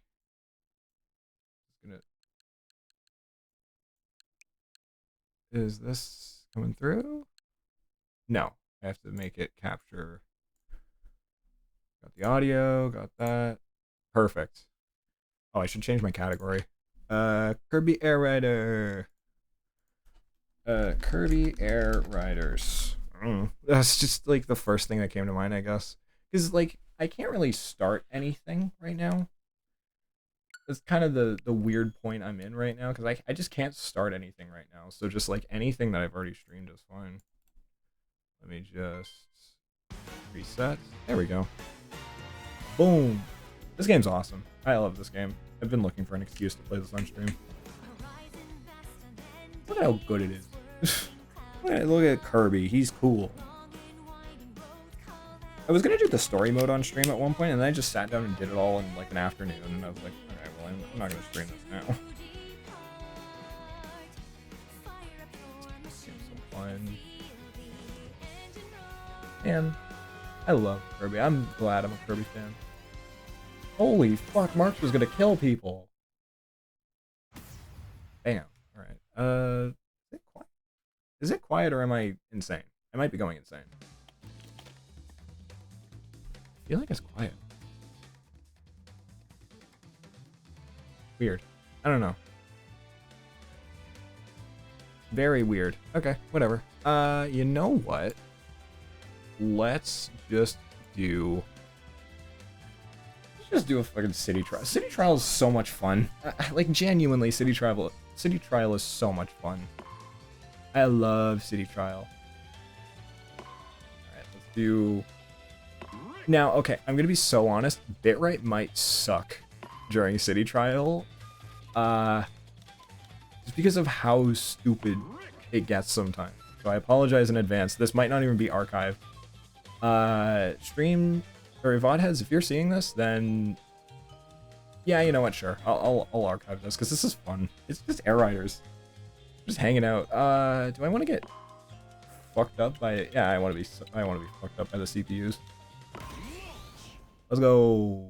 Kirby. This game is so much fun. I should have played online. How did I play online? Whatever. Yeah, I'm very happy with this year in general. I've been doing a lot of stuff. Just in general, this year's been very, very good for me. Just like both trying to make things and just getting my name out there and everything. So like, I'm happy. I've been feeling really good about everything. One thing I am a bit like sad with, and something I want to improve on very soon, is my video output, like my own video output. I want to make sure that I have time to get those videos out, because some of these videos have been sitting on my hard drive for so long, just rotting away and becoming a bit more like, oh my god! Jesus Christ! What the fuck? I didn't... Oh my god! Rick, no! I killed someone. I was just trying to chat and have a nice little chat. I didn't mean to kill someone. Okay. Okay. I love this. No, I want to get my own output a bit higher this year. 'Cause I got what, like 6 videos out this year. I want to get that up more. Just need to find the time to do it. The big thing is recording audio. To be so honest, voiceover is the biggest thing for me. It's so hard. I hate it. I don't hate doing it. It's just hard because it's hard to figure out exactly when I can do it. Is all. I think gold. That is gold. Why is this gold? This is the first time I've ever seen this. What the fuck? Why are you gold? Hello? It was so much fun. It's just goofy. It's goofy chaos, and I like it. Ooh. Fuck yeah. First of all, what the fuck do you mean get there now? You know what? I'm just gonna go straight through all of these. Straight line. I'm gonna kill everyone in my way. The bitrate is not having a good time with this game. I can already tell it's not having a good time. I'm going in a straight line. I'm gonna kill people. Rick, kill people. Oh my god. Yeah, no, he's Jesus. Well, that was just rude of me, I think. Oh boy. Oh god, he's gonna go. Look at him go. Look at him go now. He's too fast. He's going quite fast, actually. This is... Look at him go. Look at him go. He's such a cool little guy. I love Rick. He's so cool. He has a pinwheel hat. He's full of whimsy. God forbid anything bad ever happens to him, because if it does, then I'd kill someone, I think. Give me that. Give me that. Give me that. Okay. Yeah, I just wish... technically, I could add this to the tier list because this is a game that I'm playing in 2025 still. But no, that doesn't count. This doesn't count. I already made the tier list. I don't want to make it again. That's not what I want. I don't want this one. Oh my god, I'm killing people. Yeah, actually, no, that sounds about right for me. I'm just... yeah. Okay, man. What? What is going on? I want a very specific thing, because I like how it feels. There we go. I want this, because this is a good all-arounder, honestly. Whee! Yahoo! Ow, my... don't kill me. Don't you dare kill me. I would be very upset. Please. Ow. Yeah, no, I don't know. I hope everyone has... I'm sure there's pretty much everyone except for me is in the new year at this point. So I hope everyone has a good year. That's my one thing. That I just want everyone to have a good year. Because that's important. As long as everyone's safe and happy and there has nothing really to complain about, then that's good. I say that. It's very hopeful. But you know. sometimes a year will treat someone better. I want that. I want that for everyone. Oh boy. Damn, I actually did pretty good there. Oh, this game's stupid. Versus boss? Yeah, sure, no, let's fuck this guy up. Hey, 02. How's it going? You are scary in this one. Hi. Alright, Rick, you gotta kill someone. Get your hands dirty. Right now. Oh shit, they're doing the wave. Ow. Ow. Don't kill me. Ow. Oh my god, this has done a lot. Ow. Bones. Oh, come on. Come on, I can fuck this guy up. We can do this. Together, we are Kirby Air Rider. Oh my god. Jesus Christ, look at his health, actually. We are fucking him up. Oh my. I never actually played the original. I always wanted to, but the only real experience I had with the whole, like, it was, oh, no. The whole, like, Smash Run City Trial thing was Smash 4. Specifically on 3DS. That game was fun. I think that was just a fun game mode. Uh-oh. Lift me away, please. I don't want to. Hey man, you need to stop that. You need to stop that right now. Oh god, people are dead already. Okay. Here we go. Oh, come on. He's one hit away. Yeah! He's dead now, forever. He's forever dead. Oh my god. What the fuck, Chef Kawasaki? Why did I get 4th? What am I doing now? I'm just playing Kirby Air Riders, because why not? I finished the tier list. I put it on Twitter. I should actually put it on in the Discord. But yeah, get a job? Damn, I have one. I was doing it earlier today. Hold on, let me put it in here. The definitive tier list. At everyone, the tier list results. :D. There we go. There we go. I spelled that horribly, but I was just getting that out quickly. Get a job. Look, how can you tell Rick to get a job? He's so whimsical. I'm gonna play online. I'm gonna get bullied online, but that's fine. That's fun. Also, New Year's Eve. Actually, I don't know what game I'll technically... I don't know what I'm gonna be doing when the clock rolls over. I was gonna originally stream until, but eh. I asked him for saying I can't justify paying you more, so I told him 150 or nothing. I see. Well, I still have the job. Don't. Oh, okay. I mean, I was gonna say, look, at some points you do just kind of need to get the job just to get some new stuff on your portfolio. But if you're still getting the job, then that's great. I'm glad. I'm just glad to hear that. Oh God, no, look at him go.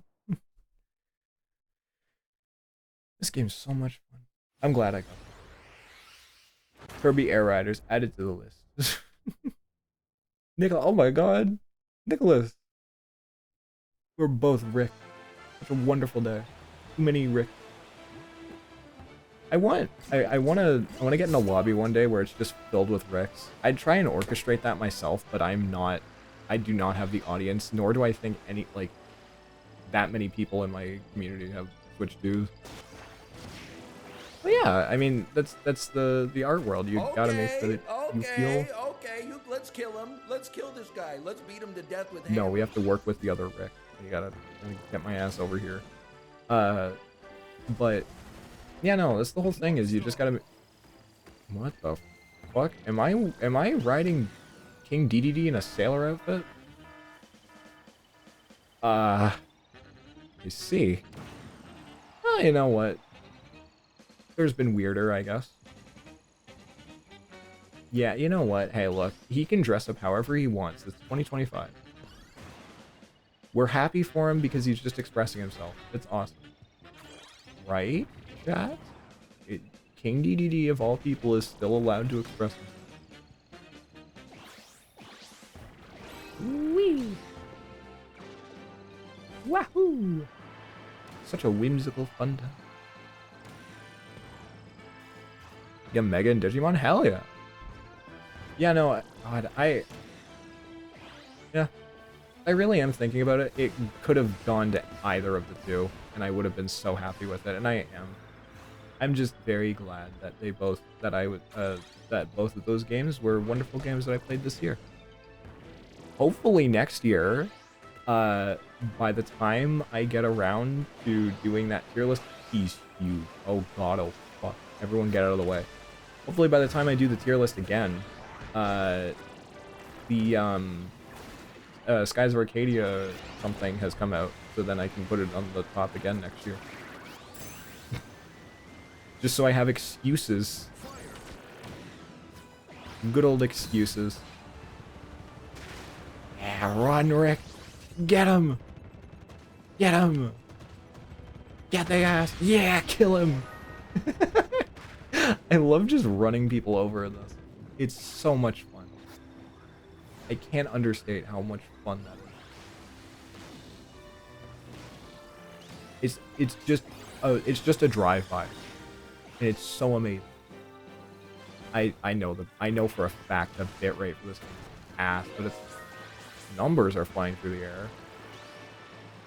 I don't need that. No! Fuck you, second potato. Where's the first one, huh? Where's the first potato at? We got 2 minutes. I can chill. I got 2 minutes. I'm all good. You know, I'm all glad. I was gonna originally edit that, but I don't know if I'm going to. We'll see.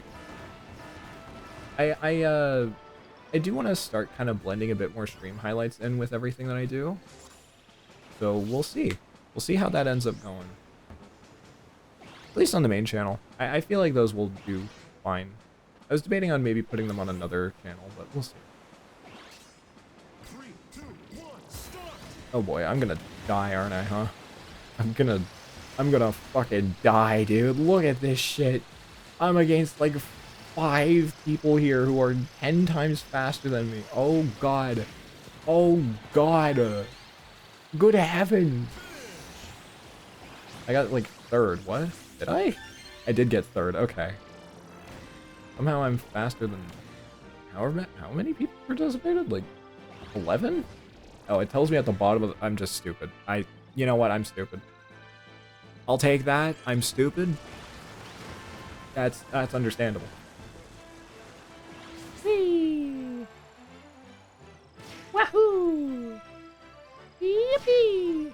His sword for Imperiodramon PM was easy as hell. Yeah. I need to get around to doing hard mode for Time Stranger. I'm thinking of, I know there's a randomizer that someone made. I'm thinking of maybe doing that at some point. We'll see. That might be a fun little challenge. There I go. Goodbye. Goodbye, Rick. No! I dropped all my little crumbs that I picked up. Oh god, oh no. Give them back. Where did they go? Where'd all my little bits and things go? I wanna get them back. I wanna go fat. That's Rick's thing. He goes fat. 5, 4, Let me go fat. No! What the fuck? Damn. Hate me. I just want to go fat. That's ass. I did not do that well that time. DDD and the fucking Sailor Moon outfit, huh? stadium.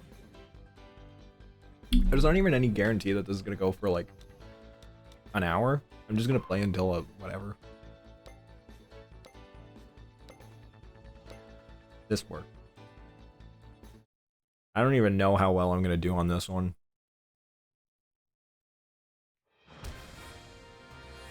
I actually don't think I'm gonna do all that well. But we'll see, I guess. This is gonna be a very interesting one. I'm slower. I don't have the greatest glide ever, and oh boy. 50 is fine. Look at that. Whee! Yeah. The little marker down there. Oh, I get to do another one? Okay. Oh boy. I don't need to be the first one off. I just need to... Ooh, ooh, ooh. Come on, come on, come on, come on. Oh, fuck. Oh, I'm not getting first. There's no shot of getting first. Yeah, that was bad. 2 people hit the 100. I'm fucking ass. Look at him. He's throwing it back. He's just as ass as I am. I got second. That's actually not too bad. I'm surprised that I got second of all things. Damn. I'm still unlocking things, which is awesome. I play a different character. No, why would I ever want to change off of this guy? You know what? Give him a good fit. Look at him. Look at him. He's getting ready for his day at school. Such a lovely little fellow. That's just canon. That's a silly little hat. That's awesome. Yeah.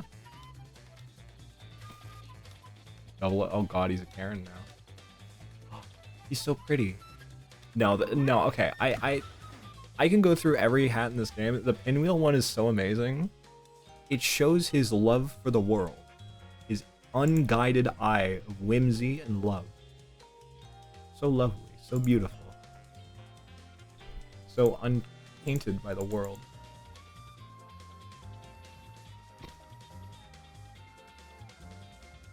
I got a response. I already got a response for the tier list. Somebody was questioning Shrek 2 on there. That's fun. They don't know. They don't know the lore. They don't know what happened that fateful day. That game sucked. It really sucked. The forbidden lore, yeah, no. Nobody can talk about it. Or else you get banned. Already up. Fuck it. No, I want to do something with that VOD one day. It's gonna take a while. There I go. There you go. I'm gonna do something with that VOD eventually. I just don't know what and when. Squibbles. I see. Look, I know initially when I saw this game got announced and like all the stuff about it, I was head over heels for Marks. It was Marks in the little it was Marks in the little witch hat, but no. It's now just Rick. Because look at him. He's awesome. He's so full of whimsy. And that's why I love him. As we all know, I love whimsical things. I need a different anything, man. I need anything that's not this dinky ass little star. Oh, fuck. Okay, well, damn. Get back here. Get back here. Give me this shadow star. Give me this shadow star right now. I need this, man. The compact star is not good. This is good though. Whoa, holy first. I think if I do this and I go towards attack, this is gonna go absolutely belugal. Never mind. I completely missed it. I stole all those. Yum. I ate that shit. Ate it up. Smacked it all up. Oh. I had this really stupid idea for a stream this year. I'm gonna say it because I'm kind of still debating on if I'm gonna do it or not. I thought I would get the Five Nights at Freddy's games on Switch and just play them for a stream. Because those ports are so funny that they even exist. Why did they put Five Nights at Freddy's on the Switch? That's so funny to me. I just think it'd be funny. I don't know. I'm not even good at FNAF. I think I played FNAF 1 years ago on here, and I just was not good at it. But that's to be expected. I don't really play FNAF games. I don't really play a lot of horror games like that, because, I like the good ones. Yes, I'm saying FNAF isn't really like horror. The first one's actually scary. The rest are just kind of, like, cheap. But that's to be expected. It's Five Nights at Freddy's. I'm not playing that game to get scared. I'm playing that game for the animatronics that everyone wants to fuck. I don't know. I'm not even playing it for that reason. I'm just playing it because I was like, you know what? Sure. Some of this is interesting, and the fan games are actually kind of cool sometimes.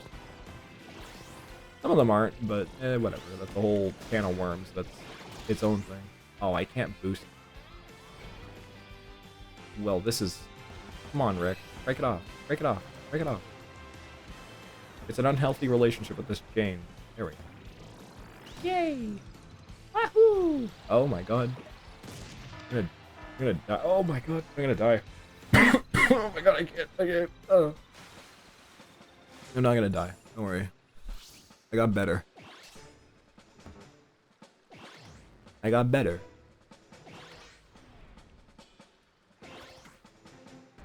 Hmm. 3, 2, 1, start! Oh boy. Okay, so I just gotta be the last one standing.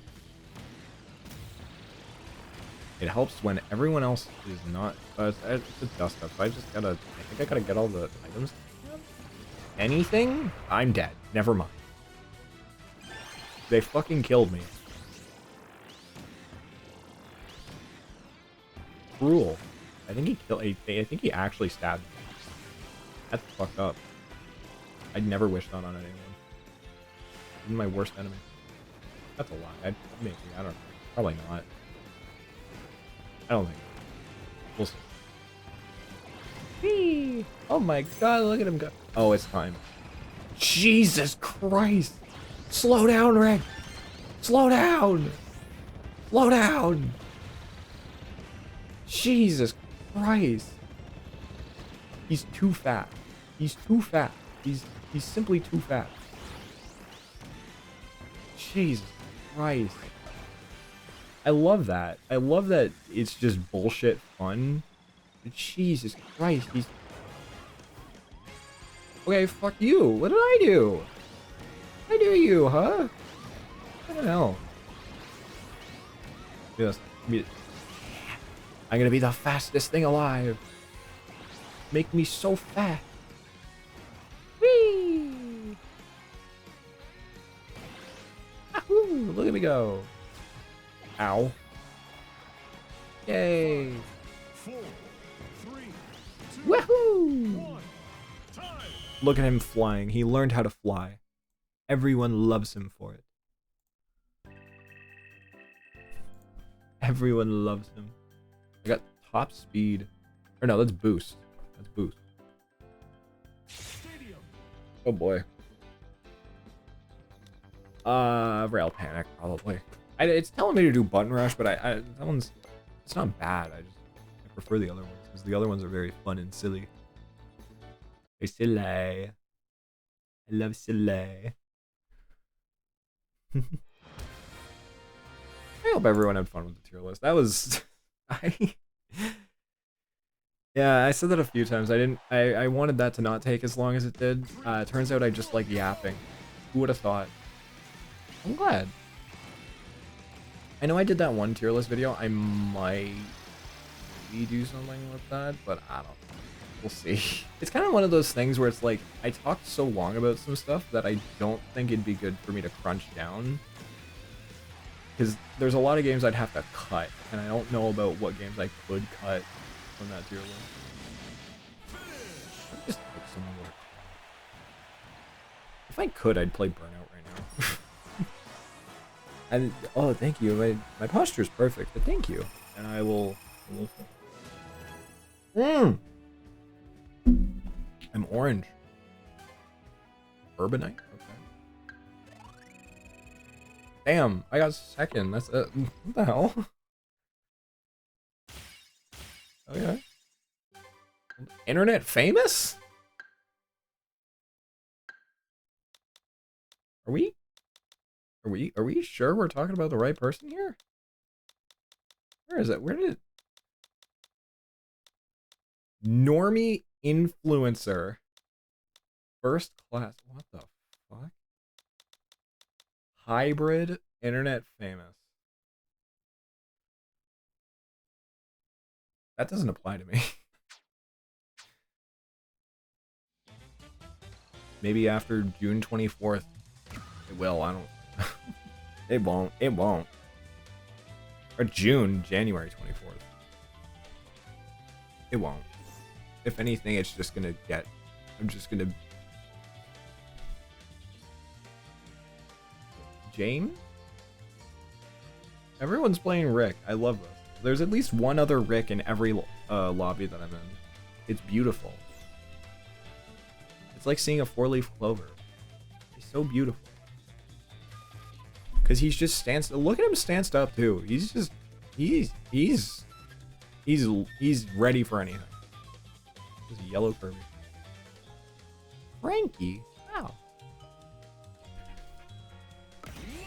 Yeah, I'm being honest. It's probably like everyone's probably already in the new year. So I want to say thank you for 2025. 2020. Okay. 2025 was a year that was really weird for me, right? As I'm sure it was weird for everyone, especially just like anyone. It was just weird for so many people. For me, it was just kind of like I just had a decent time. Like a lot of the stuff I did this year was just me focusing on trying to improve, and I did. I feel like I've definitely improved since last year. It's been a year overall, but like I think in my own little corner here, I feel like I've done a good job. And that's one of the 8K, the in-queue. Oh no. Oh, your reputation's ass for that area now. Oh boy. Yeah, no, I recommend for Octopath not to like not to gamble the system a little too much, because it'll get a bit absurd. It's on the up for you, had some ups, had some downs. Yeah, that's me too. The one thing I really want to do next year is I really want to focus on like trying to learn how to balance working on my own stuff and commissions. So like that's one big thing I really want to focus on, because as much as I've been doing a lot of commissions lately, I feel like I've been kind of letting everything else fall to the side, I guess. I mean, except for streaming, but streaming's easy. Like, okay. Don't let anyone convince you that this is harder than a 9 to 5. It's not. Don't let anyone say that this is harder than a 9 to 5. If they do, then you have legal obligation to, like, give them a stern talking to. I don't know. Because they should not be saying that. Streaming is not harder than a 9 to 5. It's fun. And I understand that there's definitely some, like, parts that can be hard about it, but this shit is not harder than a 9 to 5. Be for real. Be so for real. But yeah, no. I wanna get better at balancing everything. I really do. Because the main thing with me right now, I'm doing a lot of work for other people, not doing that much work for myself. And I mean, obviously, the solution is just have more time, but I don't have a lot of time, actually. It's hard. Because, like, ADHD plus deadlines means I do procrastinate a little bit, but I still get everything done on time. I don't think there's been a project where I've been, like, overtly late on anything. There's maybe been a project here or there when I've been like, hey, can I have, like, one extra day? I'm perfectly there. I just want to do some finishing touches. But, yeah. Reward wait? Oh. Hello. Oh my god. So jarring. From you? Oh my god, yeah, that's definitely old. Holy shit. That's like 2-3 years old now, probably? Because that's back when I was doing art streams. And I still want to do art streams. I just don't draw a lot. And I feel like I don't do a good job on art streams. It's just the extra pressure of, like, having to maintain, like, talking usually when I draw. And I usually don't have the ability of doing that when I draw. I can only ever really draw just when I'm alone. Occasionally with other people, but, like, the only time I can really lock in. Oh god, yeah, September 2022. That's almost, wow. Unironically, that's almost 4 years ago now. Oh my god, ew, ew. That's almost. Oh my god. That means I've been doing this for 6 years, as of tomorrow, maybe. I think that also means my affiliate anniversary is coming up as well. God, I've been an affiliate for too long. Get him, Rick! Get him! Kill! Kill it! Kill it, Rick! Oh my god, the bitrate is definitely having a bad time, huh? Improved leaps and bounds in the past 3.5 years art-wise. It's always interesting hearing that sometimes, because, like, I'm sorry, I just did a completely, like, contradictory sentence there. You gotta get used to that. I'm bad. I'm bad at talking. Yet I picked something that makes me have to talk so often. Genius part on my part there. Whatever. I feel like I never have time to draw, which sucks because, like, I want to draw more, and I have a lot of fun with it. It's just I never, like, it's so rare that I say it's rare. It's not super rare, but, like, it's not that common anymore that I just sit down and, like, I want to draw. I definitely have areas that I want to improve on, but I appreciate that.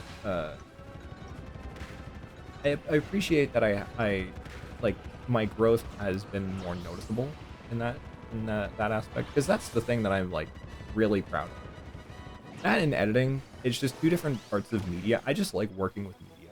That's just me. I like learning about media, learning new ways to do things and everything. I mean, I'm working on a video. I have to get it done by the 3rd, so. But I've been working on a video for a while now. That's just like a lot of new ways of doing things and just different ways of looking at it that I'm not necessarily used to, and I'm really excited for how it's going to turn out. It's not for me. It's a commission, so I don't know how crazy that's going to go, but I hope the people who do see it like it. I don't usually talk about or, like, promote my commissions on, like, the commissions that come out on here, because I don't really, like, you know. I like having this be its own separate thing, for the most part. I don't know. Unless people really want me to, I don't know, talk about them, then I can, but I guess unless it's, like, a really big project that I'm, like, extremely, like, oh my god, I can't wait for this. This is, like, huge for me. Then I don't know. I don't want to blend the two worlds too much, because I feel like that's a bit of a bad idea for me. I'm gonna get I'm losing. I'm losing so fast. I've been lapped, man. I've been lapped so hard. Oh no, Rick. Go, buddy. Go, finish strong, little buddy. Finish strong. There he goes. Look at him run off into the distance. Oh, never mind. I didn't even notice that he clapped. Damn, you know what? He may be disappointed. He's a little disappointed, but he's still throwing it back. I respect it. He's got priorities. What the fuck? Evil little thing. He's got priorities in life, and one of them is shaking his ass, and honestly, can't fault him for that. He's happy. He's in his element. Yeah, I'm glad that my growth is recognized. Like, people can notice how much work I've been putting into stuff. That's the one thing I always worry is, like, oh, like, I always want things to seem like I've been putting a lot of work into them, because I want each video to feel like there's been an improvement. I think that's kind of the reason why my upload schedule is so ass. It was originally every month, and then everything started happening, and now I'm a month behind. But yeah. I want to get video. I really do. But we'll see. We'll see. I'm never just gonna stop making videos. It's just whenever I have time.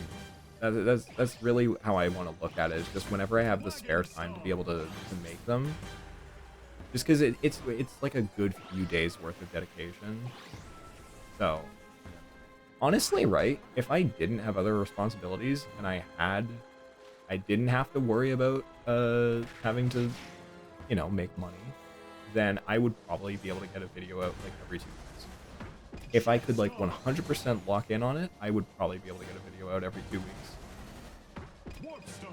Also, if I didn't have the attention span of just a fucking rock, then yeah, especially then. Yeah. I mean, yeah, that's, yeah. Pretty much been mine, yeah.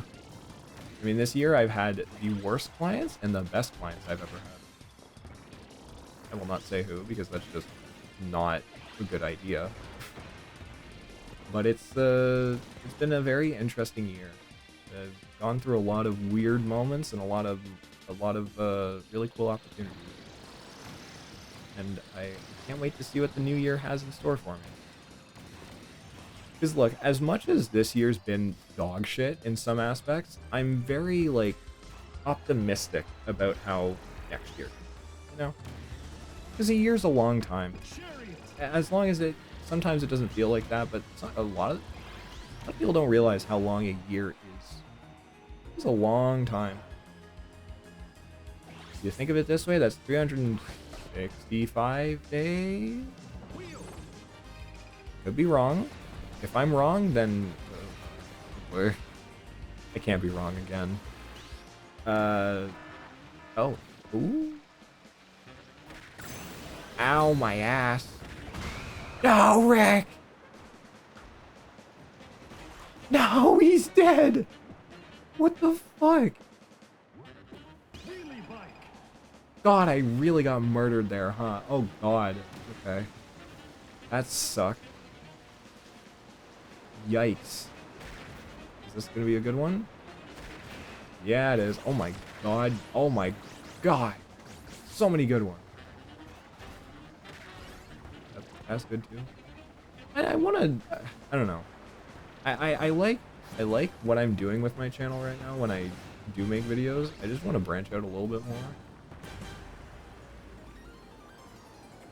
Got a bow in 3 days, 8 hours, and 11 minutes. I found a model artist I want to eventually commission. I got that ADHD medication. Hell yeah. Honestly, my New Year's resolution, and I know the whole thing about resolutions. Sometimes they're absolute, like, just dog shit, right? Mine is genuinely just, I want next year to be a lot of, like, new things for me. And I want to really try and improve next year. And I want my growth to be, like, genuinely, like, something that you can see. Like, 100% I want next year to be full of growth that is very notable. I don't know exactly how I'm going to do it, but I'm going to do my best. And that's the best thing I can ask for. Just do my best. And that's the best thing that you can do as well. Is just try your best and try and find your own best way within your situation. As long as you're having even just like a little shred of happiness in a day, then you have something to look forward to, you know? And sometimes that's just what gets you through the day, is just having something to look forward to. Alright, Rick. Kill this man. Run him down. I'm invincible. I'm spinning. I'm racing around at Mach 10. I'm hoping to run someone over. What is this? One Keemstar tweet? God. Not everyone's gonna know about that. I know no one's gonna know about that unless they're on Twitter. It's this stupid fucking tweet that Keemstar made on Christmas Day where he's just like, fuck, just hit a dog going 75 miles an hour. Worst Christmas ever. Stupid. And then he followed up, said, yeah, it died. I'm like, yeah, okay. Alright, man. I figured. 4, 3, 2, It's just, oh, Time. it's really fucked up. But you know what? Point and laugh at the guy. Not for that, but just for everything else. 3-parter? Ooh. Do my first cosplay stream more and get in shape. Mine is, if it's possible, I want to get more than 6 videos out next year. Really, really do. I want to find that balance that I was talking about between commission work and my own work, which might end up being a little bit less streams, but we'll see. And I just want to have a good time. That's all. As long as I'm having fun with what I'm doing, then I'm happy. You know? I know obviously that I'm not gonna have fun on every single project. God forbid. I've experienced that a lot this year, but I just want to do my best. And as long as I'm doing that, I'm happy. As long as I'm putting my best effort forward, and, you know, trying my hardest, then I think it's all gonna be okay. You know? Oh my God.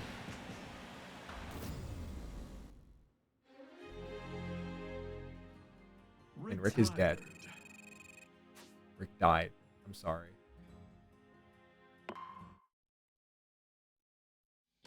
He didn't get yeeted, he got murdered. Got shot out back. Okay, I got like one more of these left, and then I'm gonna hop off stream. But tonight was fun.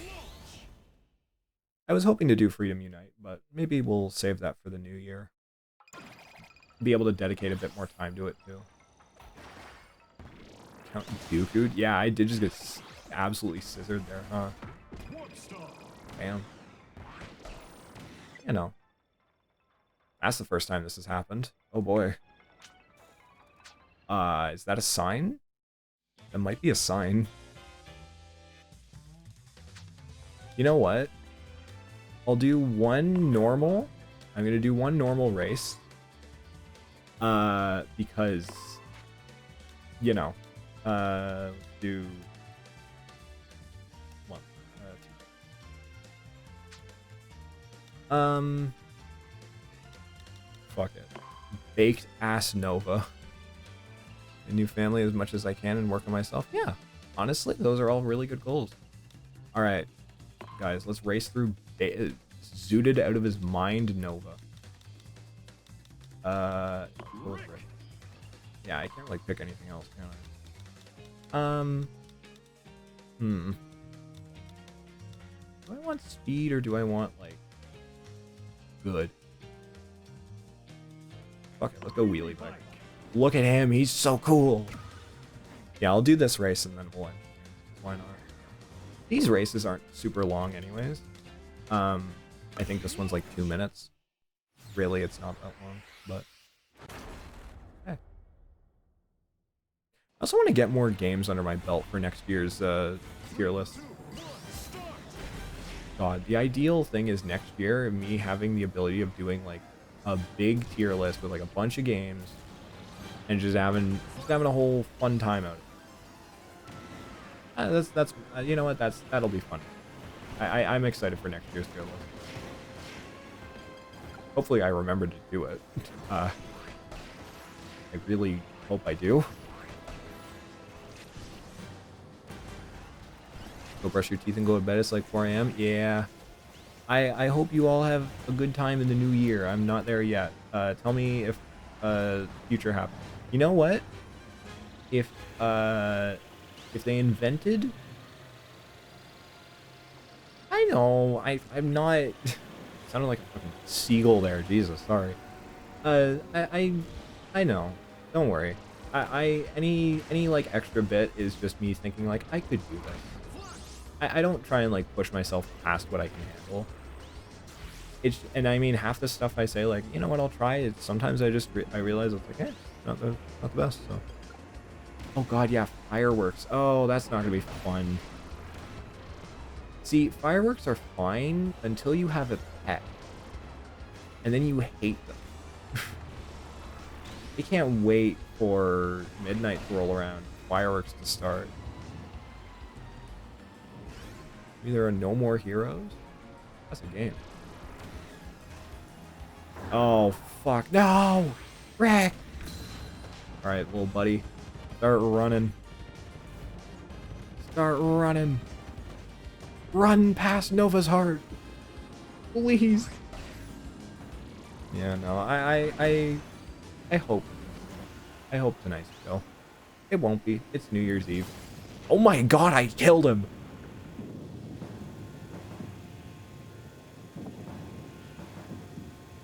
He's fucking dead. Oh, this race. How are you alive, Chef Kawasaki? You are smoking? Oh, right. Okay. So, I think this race is definitely supposed to be one lap. I had it set to 2. I thought it was a 2-lapper. Oopsies. Because there are stages in this game that are definitely meant to be like one lap, like one kind of thing over the other. How are so many people alive still? I turned on retirement for this reason, so then I could watch them die. So I don't know, we'll see. I think next year one in particular goal is I want to do another Fire Emblem. One game, I don't know which one. I'm gonna do another one next year, sometime. Actually, wait, no. Next year, the Fortune's Wind, I believe it's called, is probably gonna be out by then, huh? And I don't know exactly when that's coming out, but I'm streaming that day one. I love Fire Emblem. I love my little Fire Emblem slot. Alright. I gotta save this for when I'm in that room. I want... never mind, I can't save it. Rick, run! Run, little guy! I love him so much. Why is he running so fast? There's dead bodies on the racetrack. They gotta clean up the racetrack. There's dead bodies on here. Whee! God, I love this game. This game is so much fun. I can't wait to be able to play with people when people get it. Because that's the one thing, I just don't have anyone to play with right now, so I'm a bit sad. But it's fine. Oh, kill him, Rick! Kill him! Yeah! I'm just sad. I want to play with more people. He's actually dead.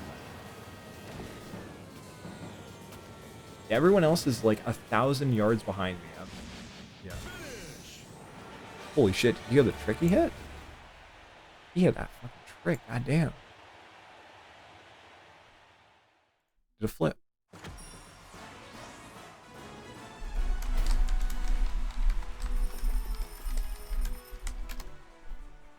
Alright. Well, I hope you all have a good new year. This is going to be me signing off now. Thank you all for coming out, and thank you all for a good year.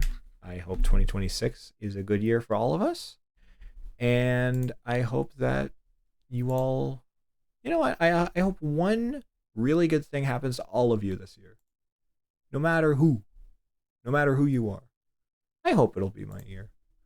If it's not, then that's okay. You know what? If I have a normal year where nothing too crazy happens, but everything's okay, then I'm glad. I'm glad. That's good. But yeah, the next stream is going to be the first stream of 2026. I wonder what it's going to be. I have no clue. But thank you all for coming out. Actually, you know what? Go. I'm raiding someone tonight. Raid Fangs. My friend Fangs is playing Lethal Company. Go watch her. Go watch her a little bit before the whole celebration. She's cool. I'm really thankful. Yeah. Well, I mean, I haven't done work for her for a while, but yeah, go give her some love if you can. You don't have to, but go hang out for a bit. Go watch them play Lethal. It's always a fun time. Bye-bye. Thank you for coming out. I'll see you all in the new year. Bye-bye.